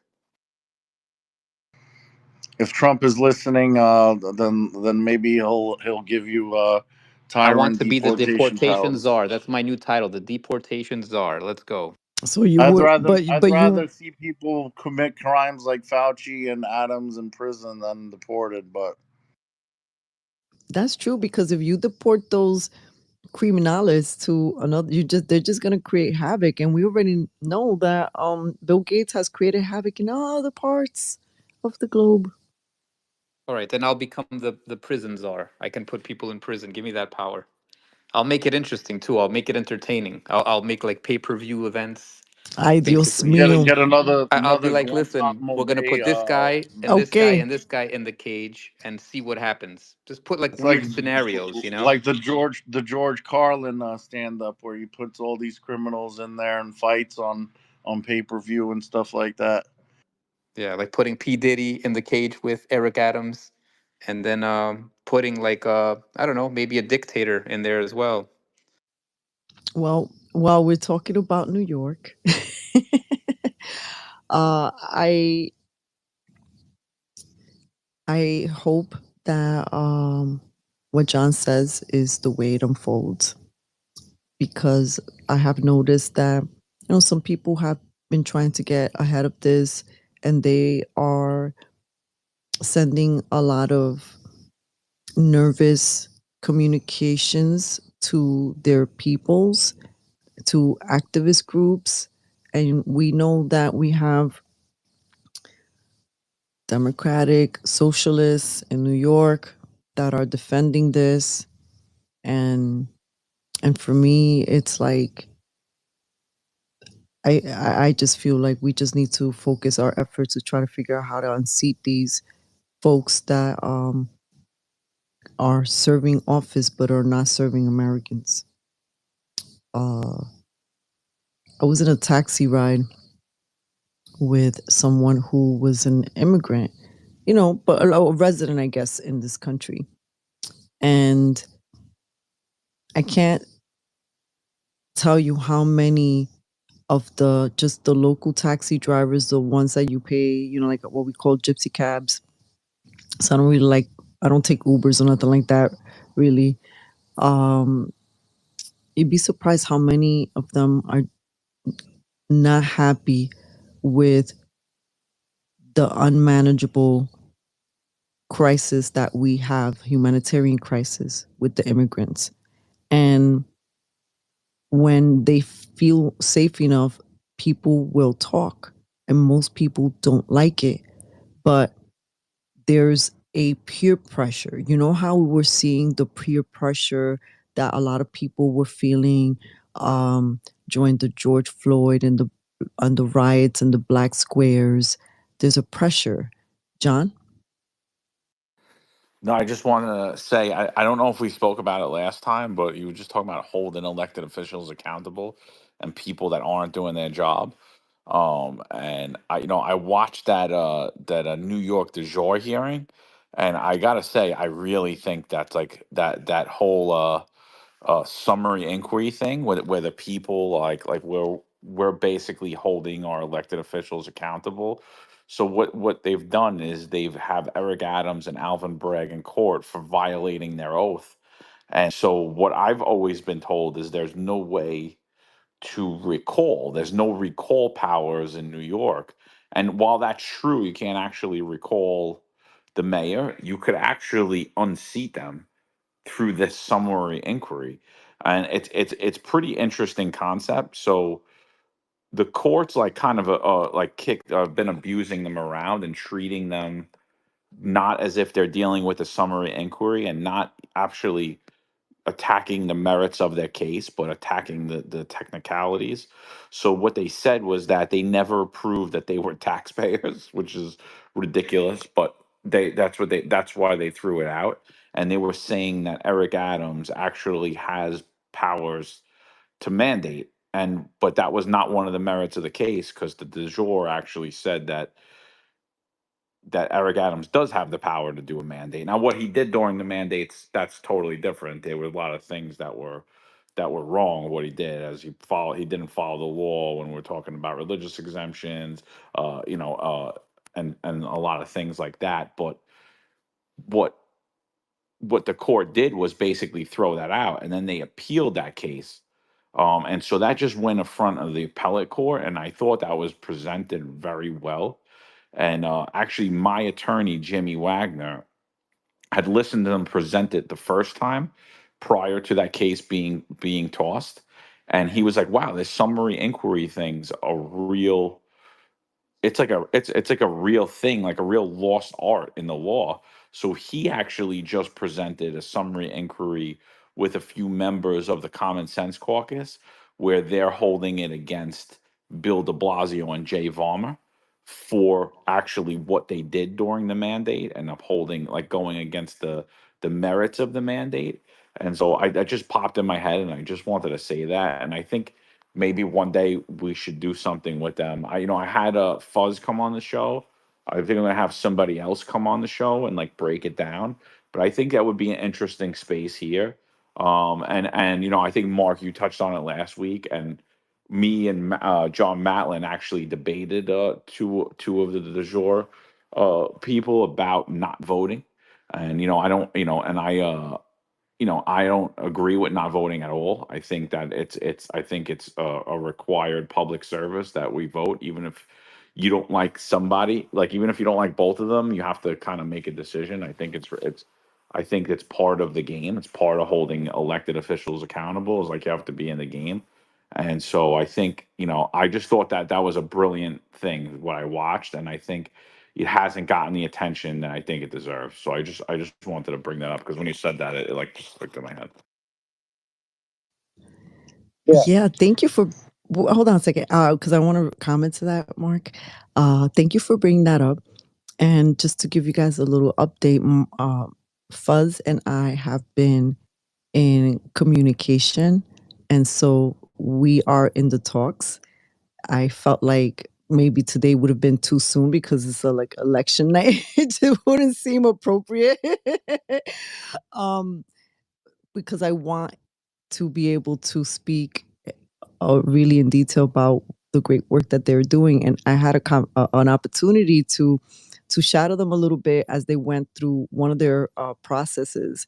And it was really, really, really eye-opening, interesting. I have to say that I went through, because we were still under the COVID era, and we had to go in through these spaces, and everybody's wearing masks, and people are very cynical and suspicious of why are you going into certain buildings. It gave me such a great respect for these lions of New York du jour, and they are welcomed to chat with us in the space anytime. But I really do feel that maybe we'll see if Fuzz can join us in the next coming Monday or so to give us a breakdown, because they're doing great work and they are showing New Yorkers another way, right? Well, I guess what we have always said here in this space is that there are multiple ways, and all of them contribute something. And I think that when we communicate messages like there's only one way and not other ways, it diminishes just human beings, and everybody is important. Everybody does something. And sometimes something like sometimes just someone recommending something or recommending you or your show could be just the biggest favor than someone who's been doing the work of 1,000 years. Everybody matters, and everybody's contribution matters, for the people who go up to Albany, for the people who protest in the street, from the people who pick up the phone and make some phone calls, the ones who, like Kevin. When I first met Kevin, he was giving out flyers. I'm like, how do you know? We were like, I'm outreaching to him, and he's like, oh, I'm I've been there, done that. Listen, I got my own flyers. I print them out. I go to, he was doing this during the COVID. I go to certain buildings. I put them in little mailboxes.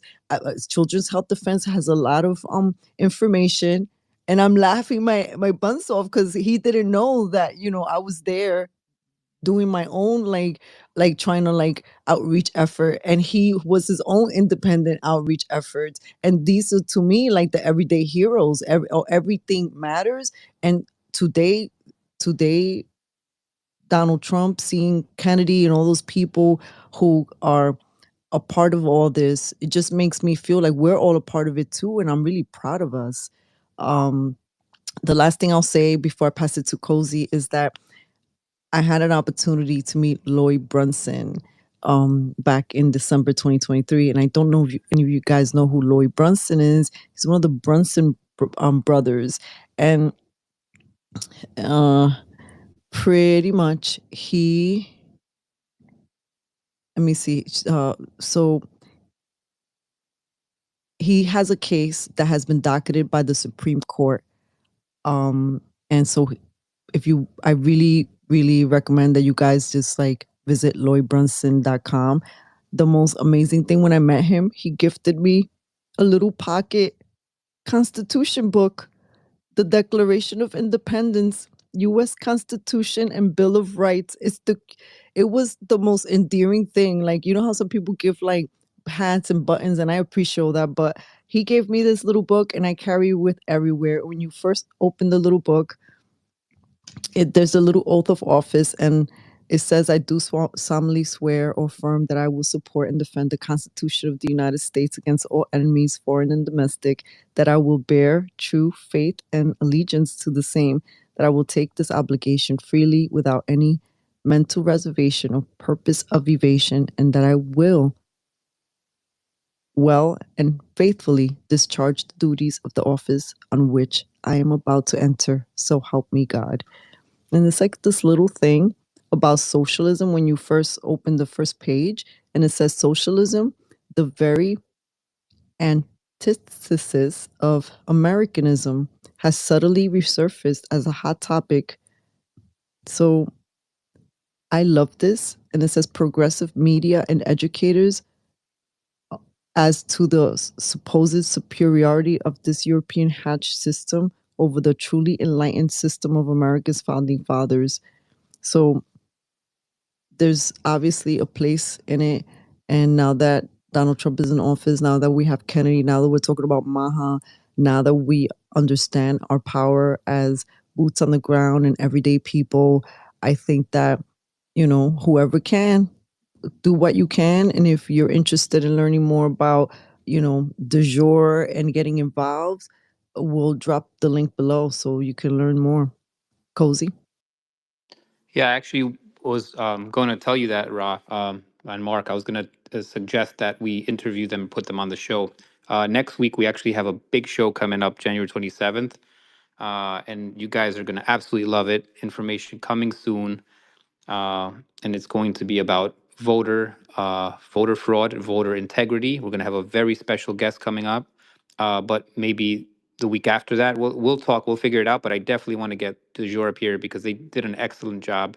I agree. I watched, all of it, and they're right on. They're spot on, and I just hope that the court gives them justice and doesn't derail them and doesn't just kind of gaslight them, which I'm assuming is going to happen because if they have to admit that they're right, the system is going to be in for a rude awakening. But shout out to New York Du Jour, excellent work, dedicated, working super hard behind the scenes, and I love what they're doing. Absolutely. Yeah, definitely. They were there from the beginning, from 2020. You know, Genie, and then a whole bunch of people were recruited after that. Joy, and the organization keeps growing. Those are, they're not those social media warriors that are out there, boots on the ground, and doing the legal battles out there. So I do commend all of them. Fuzz was supposed to have me on as one of the Trump supporters. You're gonna have two Trump supporters and two Trump skeptics on a show. Unfortunately, he had a family health issue and never got to do that show before the election. But yeah, the not voting thing, it's, voting gives you, you're giving permission to all this weird stuff. I don't agree with that at all, with what that message that they put out there. I think that's counterproductive. Hopefully, they supported me for my election, when I was running. So I do appreciate them. They do, I've things changed since then. But yeah, all the work they're doing, I commend them. I'm gonna wrap up with my final thought because I have to get ready to get back to work. But the show generally airs for 2 hours approximately. We air 9 p.m. Eastern Standard Time every Monday, or almost every Monday. So make sure you guys spread the word, reshare this, repost this, share it on other platforms as well. Get the word out. As many views as we could get is appreciated. Get people motivated, wake people up. Um, we talk about this as our group therapy session. I do appreciate all the freedom fighters that I've been with. And when Cafecito was talking about handing out the flyers and all that stuff, us New York freedom fighters, we really went hard. Every time I think about it, out there on the megaphone on the streets, they censored us and it didn't matter. We were out there on the streets handing out flyers, putting stickers up, out there on the megaphones, marching for miles in Manhattan, from Times Square to Foley Square and etc. We from Union Square to Wall Street. We marched all over the city, letting people know about the harms, and we probably saved some lives because some people would have had some side effects, some health conditions from those. So we definitely saved some lives. We definitely saved a lot of people, children and adults, from taking that Fauci ouchie. And I'm proud of the work that we did. I remember specifically the stickers. I'm not saying that I did any of this, but putting them on the escalator specifically, I thought was pretty creative because you would literally have to shut down the escalator to scrape those off, those escalators in the subways. I'm not saying I'm the one that was doing that, but I thought it was pretty creative for whoever was doing that, putting them on the escalators, because you'd literally have to shut down the escalator to scrape those stickers off. So The stickers were very creative. The flyers, the being out there on the megaphones, we were definitely doing our thing to put the message out there that we will not be silenced. You can silence us on social media, but you will not silence us. We will get the word out. And that's what I did with my campaign. I put my door knockers on every door in the neighborhood, whether you were Republican, Democrat. The Republicans, what they do is they go and they put the door knockers on every Republican in the neighborhood. I'm like, I already know the Republicans are going to vote for me. Maybe some of them will stay home, but I want the other people to vote for me. And if I had to do the legwork myself because I couldn't afford mailers, then that's what I did. I put in the work. You could silence us on social media, but you're not going to silence us. We could go out on the street. We're not afraid of anything. We're going to go out there. We're going to continue fighting, and that's the spirit that I feel with my fellow freedom fighters. And I love you guys. You guys are family.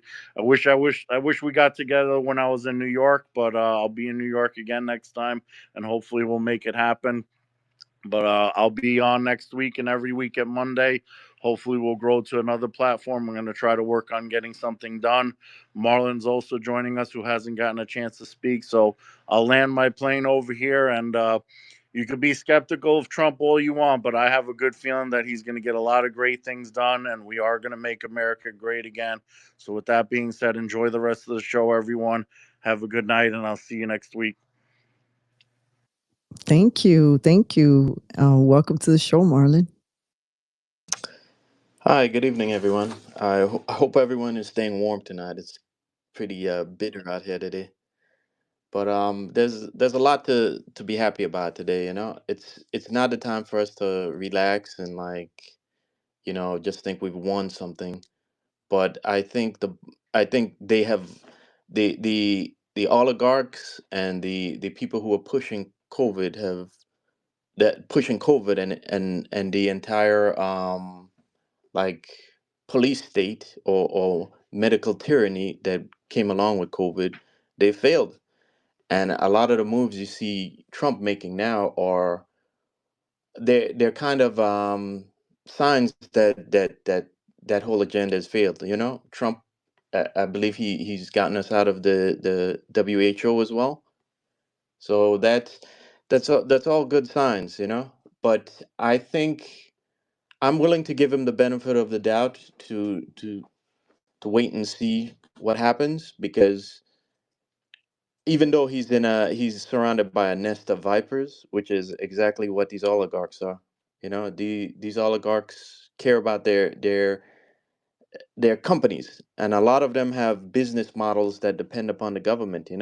Which kind of is what Elon Musk is.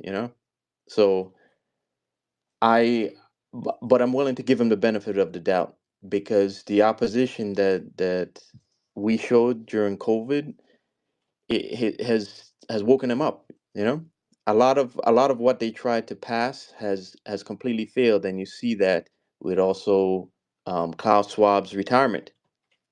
You know, they had the world continued down the COVID trail, we would have been having to show our passes to get into restaurants now, or to even go into a grocery or the subway. But that's all failed. But I think, like I was saying, it's no time to really relax and celebrate, because evil never sleeps. They just go back in their cave, in their hole, and start plotting the next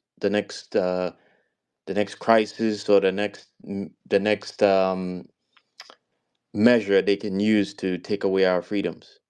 But as it stands now, I think they've certainly lost their initial plans have failed. And there's a lot to be happy about, and there's a lot for us to feel hopeful about where things are headed right now. So I I, I came in a little bit late, so I kind of missed the first part of the discussions. But um I'm also hopeful that Trump isn't going to pardon Eric Adams. I Like, as I mentioned on our X Spaces, which was on Thursday, that if you can't have government efficiency and pardon Eric Adams too, because eventually, when you start pulling the threads of all the waste and all the malfeasance and fraud in New York State, you come back to Adams' administration, and all the stuff that his cronies and he's done. So you either want efficiency or you want to pardon Eric Adams. But if Trump were to pardon Eric Adams, and we keep heading down the road of efficiency, government efficiency, and scrutinizing all the waste and fraud that happens in federal funds, you're going to run into all the stuff that Eric Adams and his administration has done, and it's not going to be a good look for Trump. And for those who are kind of skeptical that we're headed down this road of digging into fraud and trying to push government to be more efficient, I think that road is happening. I think it's inevitable because you you when you look at the state of the world's economy and how everything is headed to right now, eventually, if all Trump does is make the federal government more efficient, that's going to trickle down into the state as well and into the cities, because the federal government, part of becoming more efficient is cutting the wasteful spending in federal funds, and there's a lot of those federal funds head to cities. So if you start making those cuts there, it cascades into the cities eventually, and either the cities have to become more efficient and cut spending and fraud, or they're just going to crumble themselves, because that money tap that the federal government has is going to be turned off, or it's going to be slowed down a little bit, and there are going to be effects that are going to be felt everywhere. So it's just a little of how I'm feeling today, and like I said, I hope everyone's staying warm because it's bricks outside right now. So I'll pass it to whoever wants to go next. Thank you. Thank you. It was always refreshing to have you be a part of our space. So thank you for joining us, Marlon. I do have a question that I'd like the insight, of course, of yourself and John. And that's the latest MTA. You know, though, Governor Hochul and wanting and her plan to for more police and a police officer in each train, and also the amazing idea to have they implemented those little barriers so that you wouldn't be able to hop the turnstile. And I had to write a little ex post about it because I was simmering in my seat in Brooklyn, just really hot, and thinking, with all the crime, all I see is someone trying to get in through the stall, and then somebody in the back unhinged and taking that person and hitting them, making that a weapon for their head. I mean, nobody thought that when they were implementing this. We have an omni system where we have we're forcing people in the era of crime to take out their freaking credit cards in a freaking lawless underground space. Are we freaking mad? That's my question. Well, if I may, I think none of that is going to work to actually make a dent in the subway crime. The main problem is that there's really no consequences. You can't, and the reason why, like I've speculated before, that the reason why there's no consequences is because the city doesn't want to fill Rikers right now. They don't, because that's an added cost that they have to pay, which is upwards of 500K per person per year to house and feed them. And the city right now wants to empty Rikers so that they can start construction of those borough-based jails and transition the remaining prisoners to there. So they don't want people to be locked up. And that's a problem because you can't have you can't have essentially no real consequences to crime and think that anything you do is going to actually put a dent in it, because the you can arrest as many people as you want, but if those prisoners, if those perps know that they're going to be out before the ink is even dried on their paperwork, then it doesn't matter. It doesn't matter. They're going to take the risk because to them the risk will outweigh the risk will the rewards will outweigh the risk, which is what a couple hours in the precinct. a couple of hours in jail at the most. So I think the state, that the real problem is the state of the finances of the city, and the city doesn't want consequences because it can't afford those consequences right now, which is, you know, jailing people. And until we get to that main problem, it's all of these solutions are just a way of obfuscating what we see in front of our eyes, and a way of, again, managing the perception that you see with your eyes every day. So that's what I got on it. John, what do you think about those spikes, bro? Those ridiculous spikes. They're not even spikes. They're like rounded off spikes, and people are just like jumping over them. Uh, how crazy is that, man? Millions upon millions of dollars spent on this new design, thinking that they're gonna deter freaking subway. You know, subway. What are they called? Turnstile jumpers, and I just can't believe this crap, man. Just can't believe it. I want to hear your thoughts on this. Well, one, I'd love to know who got the contract for that, how that contract was given out. That was the first thing I want to know. Then I want to know what it looked like, these test runs, because obviously before you would, the city or the MTA would have bid on or would have had companies bid on these spikes. I mean, what did that demonstration look like? I mean, because clearly you could see that it didn't work. Before I seen the first kid jump over it, I was like, oh yeah, I could jump over that. I could walk. I could get right over that turnstile. I didn't even, before I saw one person do it, and I'm like, and I didn't even see it live. Like, I saw a picture of it, and I'm like, I could get over that. What is that? And I'm curious to see what's going to happen when the first person injures themselves hopping over a turnstile, because I think on the other end of it, there's gonna be some liability in the MTA there, you know, and I think you're gonna see those things get eventually be removed. So I always, I don't always say follow the money, but like follow the money when it comes to New York, when it comes to Eric Adams, when it comes to the MTA, follow the money because it's going to tell you a tale. I mean, the MTA, like at this point, I mean, we have to say that this is like, it's a completely failed, defunct system. I agree with Marlon with deploying cops down into the subways. It's just, it displaces crime. It makes people feel a little better. It's not really going to do anything to deter crime in the long run.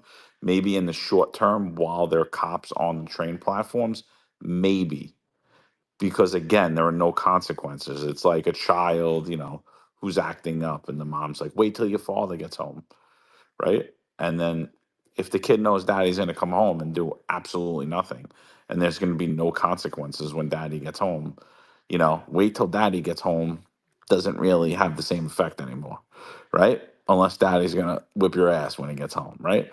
Or, and I'm not saying for us to whip ass, but it's just a consequence of being held accountable for your actions.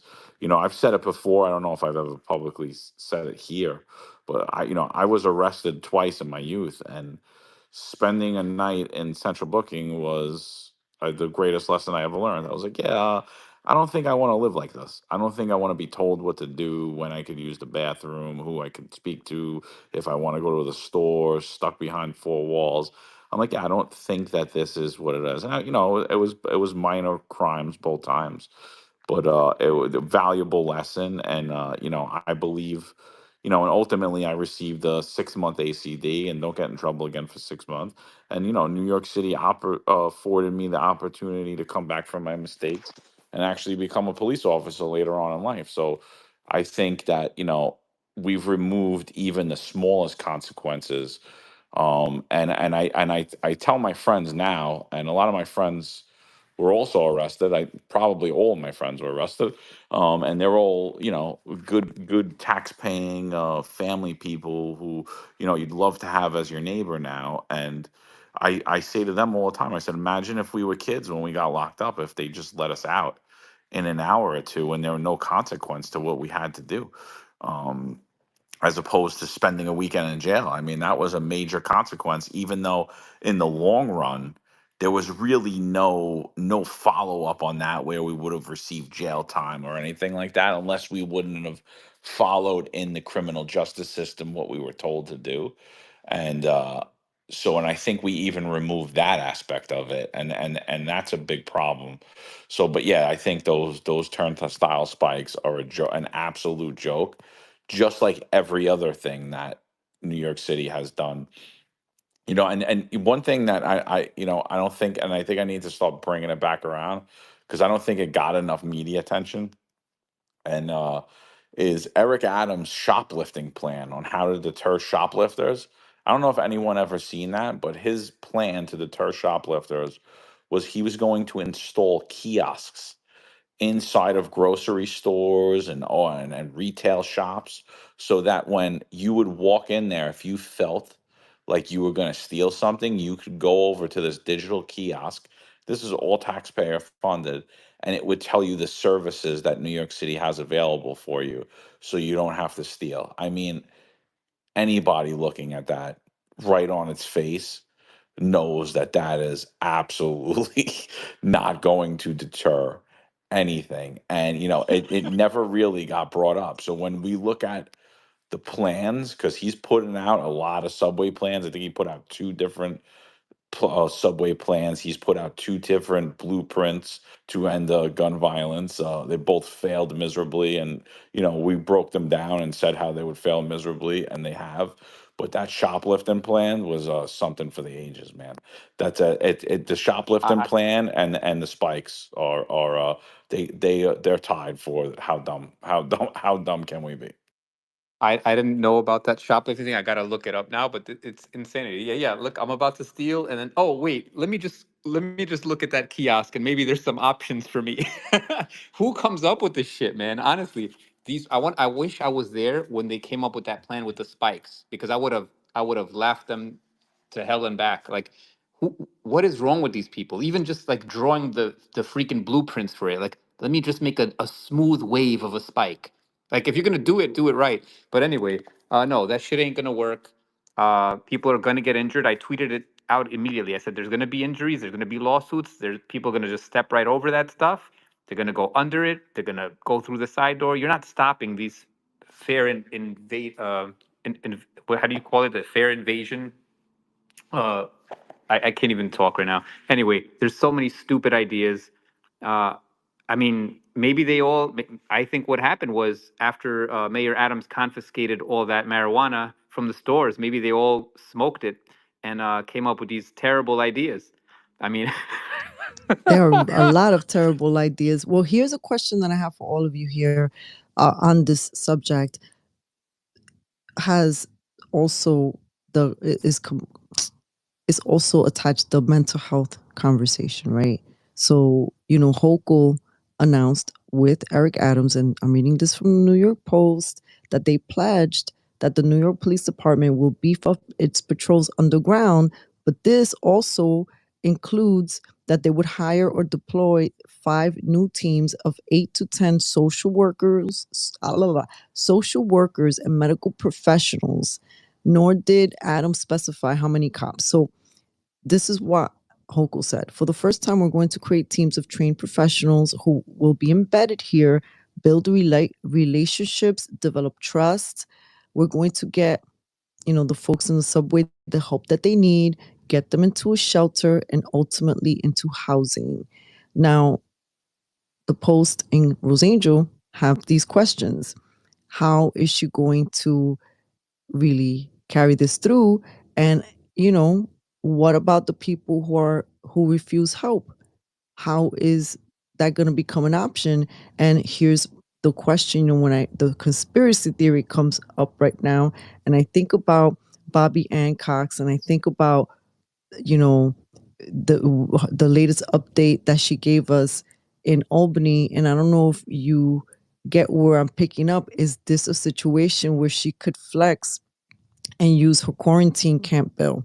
Because didn't the latest quarantine camp bill that right now is, you know, it's not in standing. We supposedly don't have anything to worry about it. But the last one had to do with, you know, putting people and maybe putting them in a hospital setting for their good, like, and they could pick you up and you wouldn't have to show your papers, no rights, it's very scary. And so this is a little gray area where, like, yeah, let's clean up all the systems, but all of a sudden the mental wellness checks could expand, because there are a group of people who have deemed folks that have critical thinking skills, that have questioned certain things like the election, um are Trump supporters or are vaccine deniers supposedly.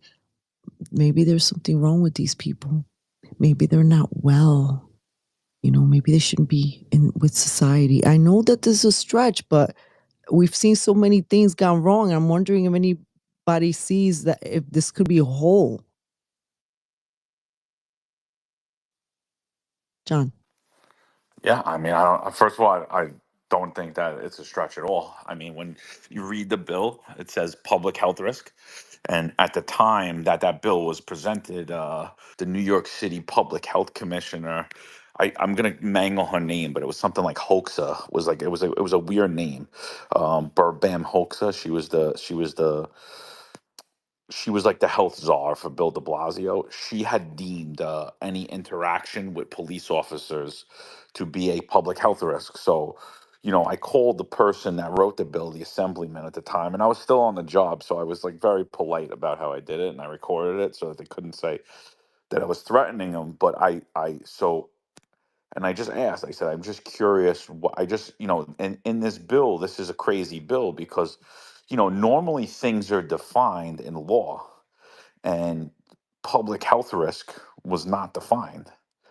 And to me, when a public health risk isn't defined, or any a word isn't defined, and we're making something a law, it leaves it wide open. And so to say that you're a public health risk, I said so because, and basically he was like, "What are you worried about?" And then I reached out to Joe Borelli, I reached out to State Assemblyman Mike Riley, I reached out to Nicole Maliotakis, and they all four of them said the same thing to me. They're like, "What are you worried about?" I'm like, "I'm worried about this bill. Did you read it? It says public health risk." I was like, "I know that I'm a public health risk because the New York City Health Commissioner stated that police officers are a public health risk. So I know that I am." I said, "I know that in the 30s, Jews were deemed a public health risk. I know that, I'm like, is it if maybe is someone that's a Trump supporter a public health risk? Like, why aren't we defining what a public health risk is? And why are you people who are supposedly elected lawmakers not concerned with this very open-ended law?" And not to tie in both of them, but you have to look at what's happening with these marijuana shops. I was never against legalization of marijuana, legal marijuana. Now with all of this chemical strained marijuana, I was actually against the legalization of marijuana and the rollout of that marijuana. And I was like, there's absolutely no way to regulate this and make this a profitable business. Why I'm bringing this in is like, so New York City Council and the state, they write these laws that basically make zero sense and nobody could enforce them because I could sell marijuana on the street, but if I do it in my store and I don't meet these parameters, then it becomes illegal. So it's like it's the weirdest open-ended thing. So now all of these supposedly illegal pot shops, even though pot's legal, these illegal pot shops roll up all over New York City, these unlicensed pot shops. So the communities are complaining, the city council people are complaining, and they basically take the sheriff and the NYPD and they're like, "We want you to shut down the stores that aren't operating legally." And so what they did is basically they just basically flouted all of the rules and laws of this country and just went after businesses that they said that they were created this law to make businesses. And there was a ruling that just came out because not only were they going after the unlicensed shops They were going after the license shops. And when you watch videos of how they entered, it's honestly, when I watch it, I'm like, this is a burglary happening. Police officers are committing burglary and robbery right now. What the sheriff and the NYPD are doing is they're walking in and they have administrative search powers, meaning I could walk into your store and I could look around. And if something's in plain view, something wrong, you're selling marijuana to an 11-year-old, I could do administrative functions like, hey, let me see your ID, young man. You just bought that, or send an undercover in to buy something that with fake ID or a bad ID or a youth ID. But I can't just walk into your store, demand you open the safe, run your pockets, handcuff you because you asked me a question or you asked for a search warrant, and just take all your stuff, not give you any receipts for it, take your cash, and then testify in court 2 weeks later, testify before city council 2 weeks later that, oh, actually, we don't take any money from stores, or when you're on camera doing so. And that's what was going on and still going on currently. Um, and it was just last week the a Supreme Court judge ruled these type of searches as it relates to only the licensed businesses unconstitutional, and that the sheriff and the New York City Police Department overstepped their authority. Um, I'm hoping that that was like a little wake up call, but I really don't. I doubt it, because I don't believe the ruling was even fair enough, because it was more than they overstepped their authority. There were crimes committed. There was product stolen. Um, People weren't given receipts for their products. Some of the product was actually legal that was taken. The money was taken. They weren't given receipts for their money. And what New York did was destroy all of the product that was supposed to be given back to people. So there's a complete, and why I connect the two is because there's a complete disrespect. And honestly, I don't even know if they understand what's happening and the laws that they're breaking. So I don't think it's a stretch for you to worry about relating the quarantine bill to every other thing and think that it could be used as an overstretch, because we've seen nothing but overreach after overreach from New York State and the NYPD, and also the New York City Sheriff's Office. Complete utter illegal overreach. And for the life of me, I don't know where all of these like when we were talking about earlier with these large conservative accounts, I can't even look at them. They all post the same thing. It's all gibberish. Every few months they all post everyone got their jobs back in New York City, all the cops and firefighters, and like none of it's true. I mean, they're basically keeping you in the Overton window. Like, I can't even look at any of these larger accounts. They're disgusting to me. And no one's talking about what's happening in New York. And, well, not no one, we are, but like very few people. But when I look at, the way that law enforcement is acting, and I see who they're utilizing to do it, it's these young, impressionable cops that honestly don't understand the oath they swore, don't understand policing, don't understand the law, and they think they're doing their job. And that's what bothers me the most, is that I like cops like myself, Marlon, people that came out with the way I was trained, the way we were trained, and the way we operated. And we have got such a bad rap for the things that we did that were completely constitutional and legal. And it was done from like a neighborly standpoint of health. Like we were like completely demonized. And I'm watching Adams' administration operate, and I'm like, I'm honestly scared. I am, because I think 100% that law would be, if I was just on the train sitting there minding my business, they would say, yeah, I'm a public health risk. I gotta go. That's pretty scary. Marlon? Yeah, John is spot on. I don't have much to add to that, but I will say that, remember, the entire goal of the COVID during COVID, the governments were pushing these health pass apps, and I know for a fact because I've looked at those apps and seen the companies behind them. Those companies behind them are the same companies that are pushing digital money, crypto. The entire goal of that app was eventually to transition into a digital wallet. And the reason why is because China already has this. These Western oligarchs feel like they have to compete with China on the same playing field, which is again digital ID. That is the goal. Everything that you're seeing that you should be skeptical of, the end game is to eventually arrive at unified digital ID, one ID that has all your info on it. It has your driver's license, your bank account, your passport, your internet ID. Yes, they want that too because again, China has that. If you say something online in China, you're the government doesn't like, the government's AI doesn't like. It shuts off your wallet. It shuts off your travel permissions until they feel like, oh, you've learned your lesson. You can return to society. So this is the end game.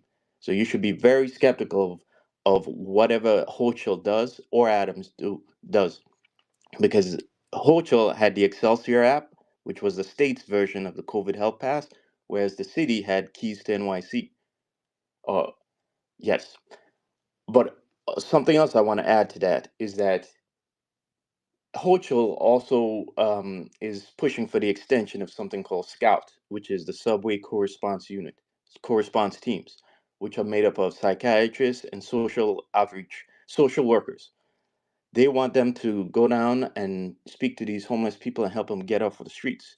The thing is, we already have those teams.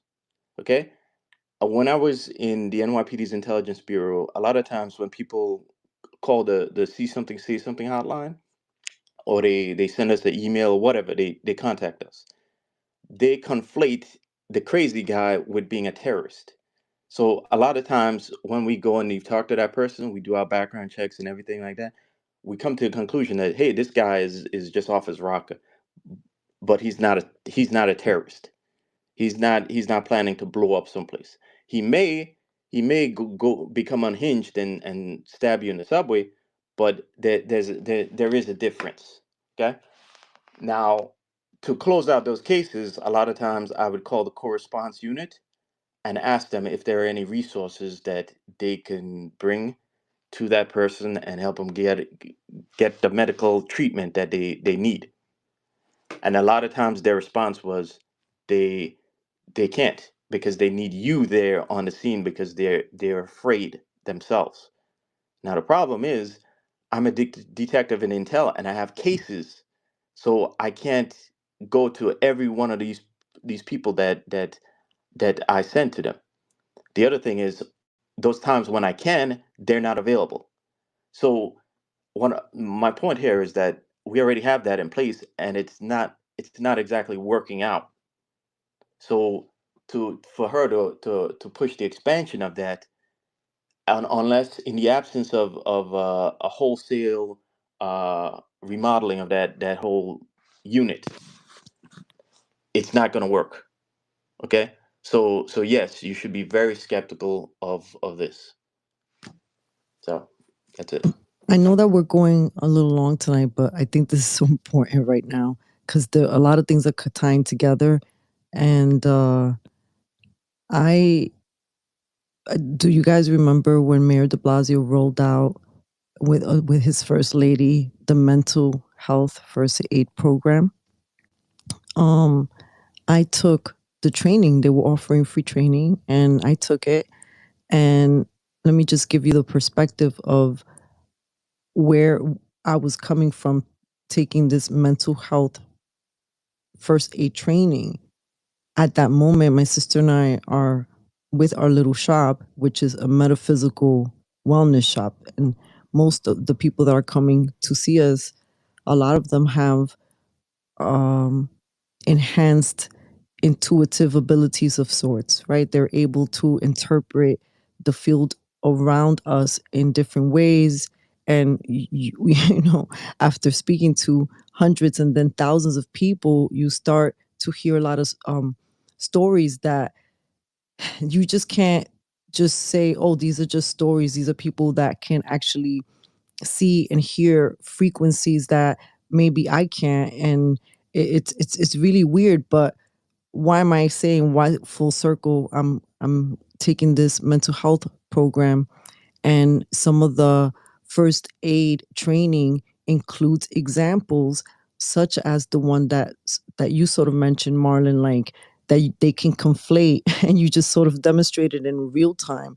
Like one of the examples that they showed of like somebody who definitely needs like a mental health first aid, they showed an example of a man who was in his room, and he was very like anxious, and he had a lot of anxiety, and he kept hearing things in his head, and the he was very nice to neighbors, but he was very weary of them, and the neighbors would talk and wonder what was going on with him, but he would tell them that the ones that he could trust, that he was hearing things, right? That he would hear, like maybe the government was saying things that he was weary of them. I may be changing some of the details, but the fact is, this man was saying he could hear something talking to him, and the training was more like this man,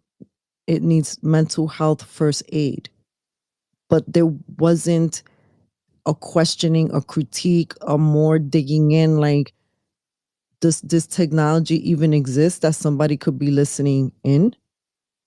So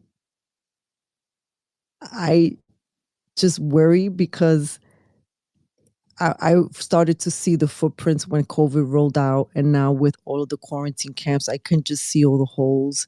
And I know that it's late, but as we wind down the space, I just wanted to see what your comments were, and then final thoughts. Well, believe it or not, the WEF, the World Economic Forum, 2 years ago came out. They came out with a video where they talked about being able to read the your basically. So basically, your electric, the way your brain works is there are kind of electric frequencies that go through it, and they were talking about headphones that essentially are able to pick up that electrical frequency and translate it. You'd see on the computer basically what you're thinking would be typed out onto the computer screen. So as strange as it sounds, there might be something to that. And again, the video is online. If I could find it, I would definitely repost it. But we live in a strange world, and it just goes to show you that whenever people say something's a conspiracy, I hate that word because it prevents us from having open discussions, and the only way we as a society can advance into a future that's technological but doesn't forego humanity, is if we have these open discussions. Because you know 100 years ago, nobody could have explained the internet to people in at the start of the industrial revolution, you know so we have the internet now. Who knows 100 years from now what we may have? But we have to have these discussions so that that technology doesn't come and we lose our humanity in the process. So that's all. Thank you. Um, John, any comments and maybe wrap out statement? And thank you again for hanging out, you guys, with me tonight a little longer than usual.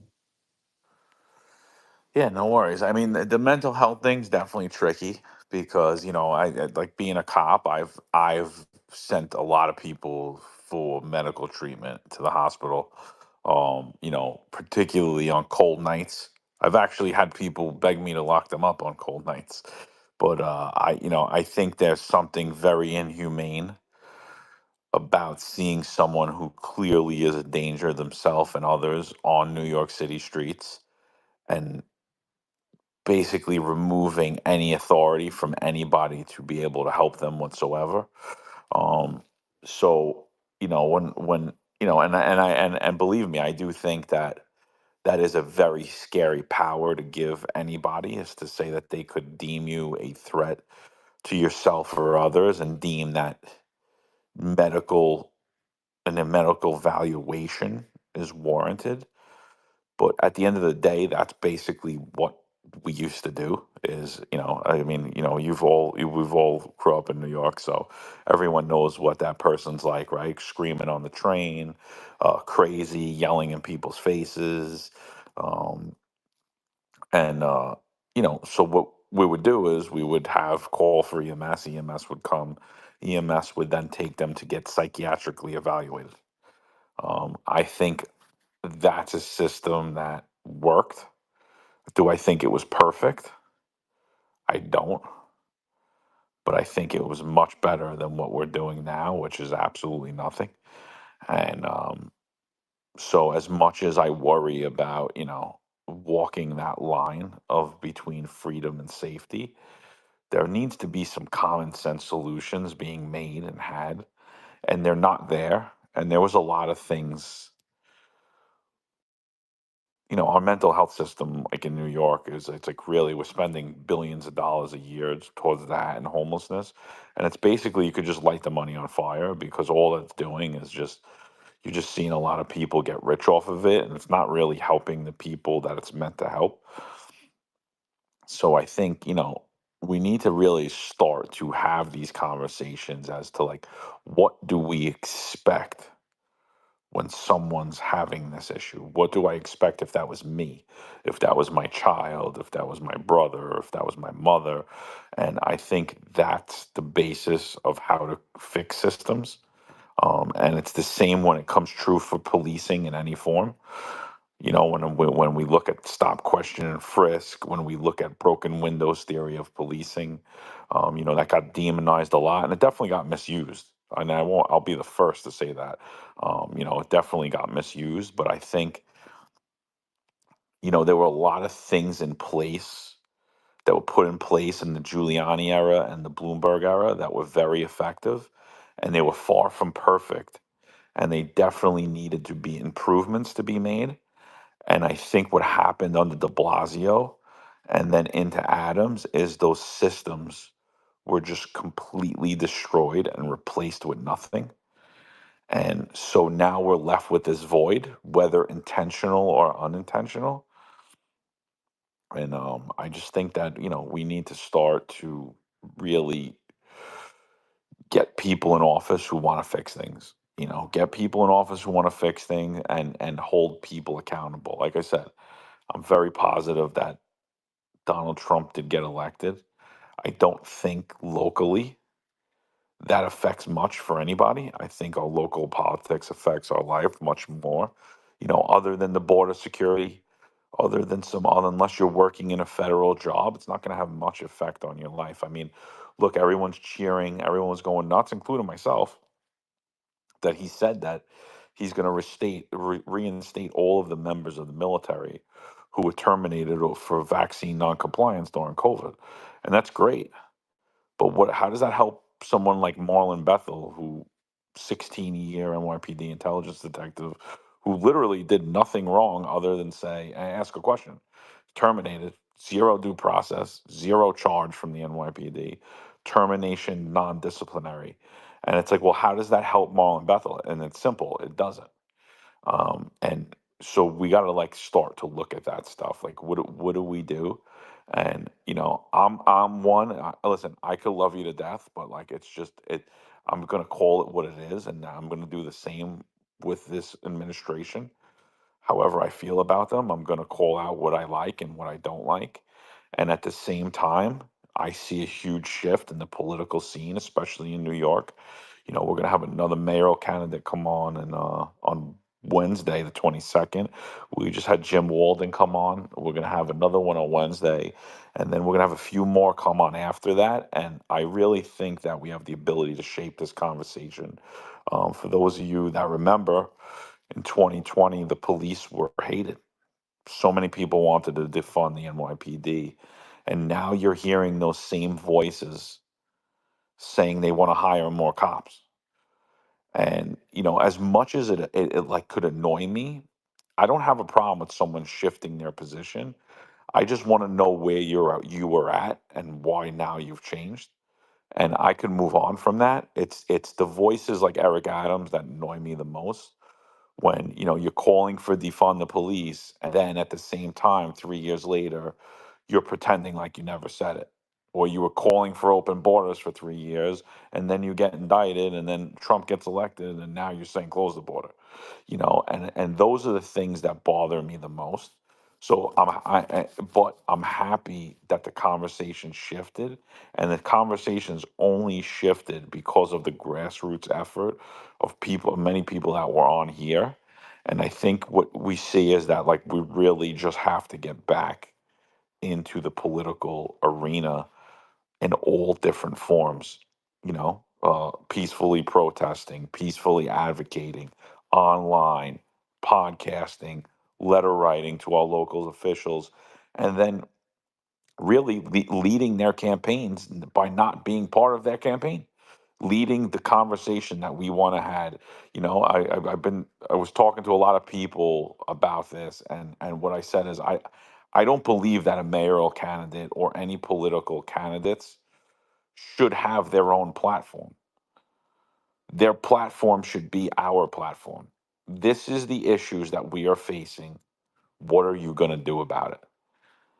Right? What is your stance on this? Now, I don't want to hear that this is what you think needs to be done. No, no, no. We're telling you these are the issues we're facing. What are you going to do about that?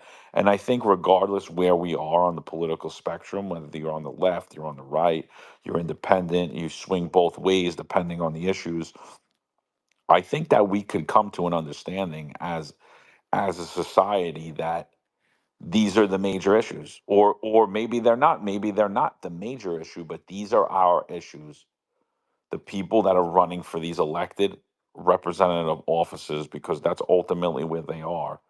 Their policies should be representative of our feelings. And so I'm just going to land it there. I appreciate you as always for having this space.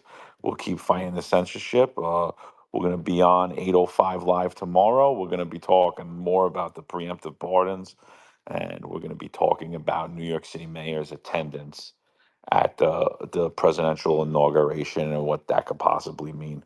So I hope everybody has a great night, and thanks for having me as always. Thank you. Always a pleasure to have your insights, and thank you for being a contributor to the space. Appreciate you. God bless you, and have a good evening.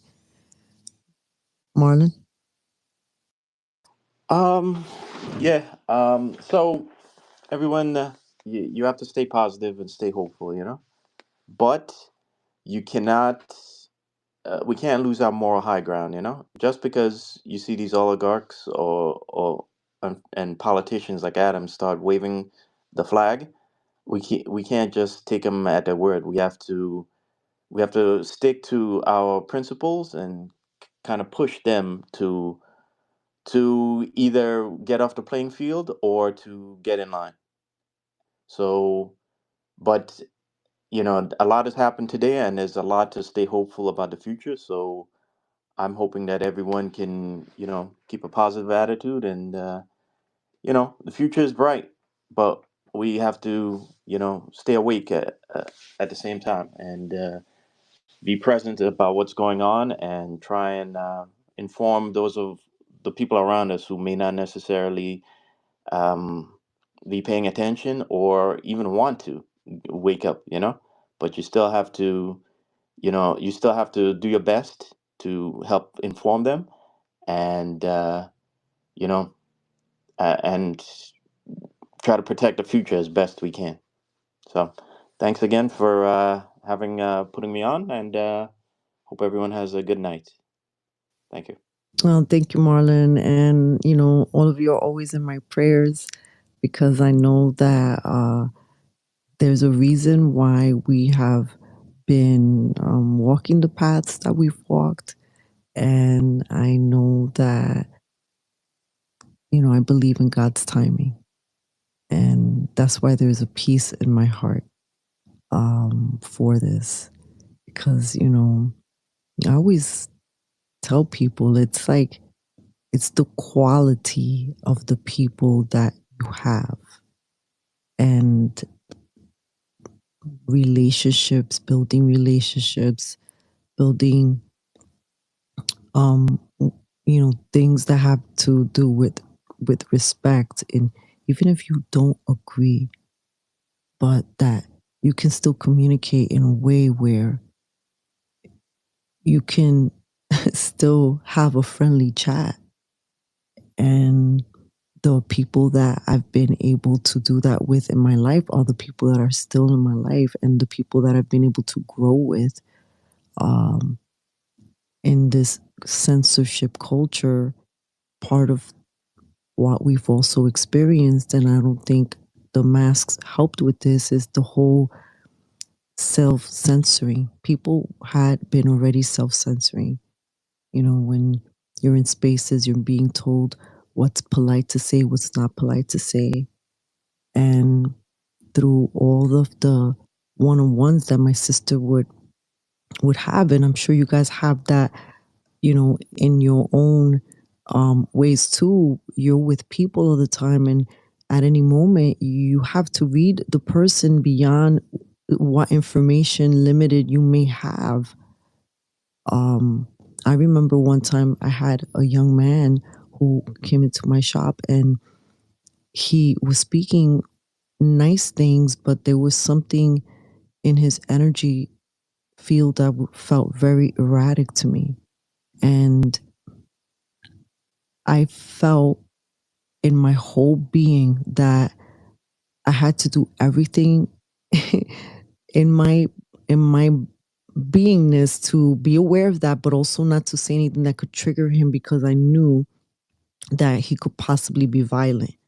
And I had to read the room, and I was by myself. There was no one that could maybe help me because of just the positioning of where I found myself and the time of day.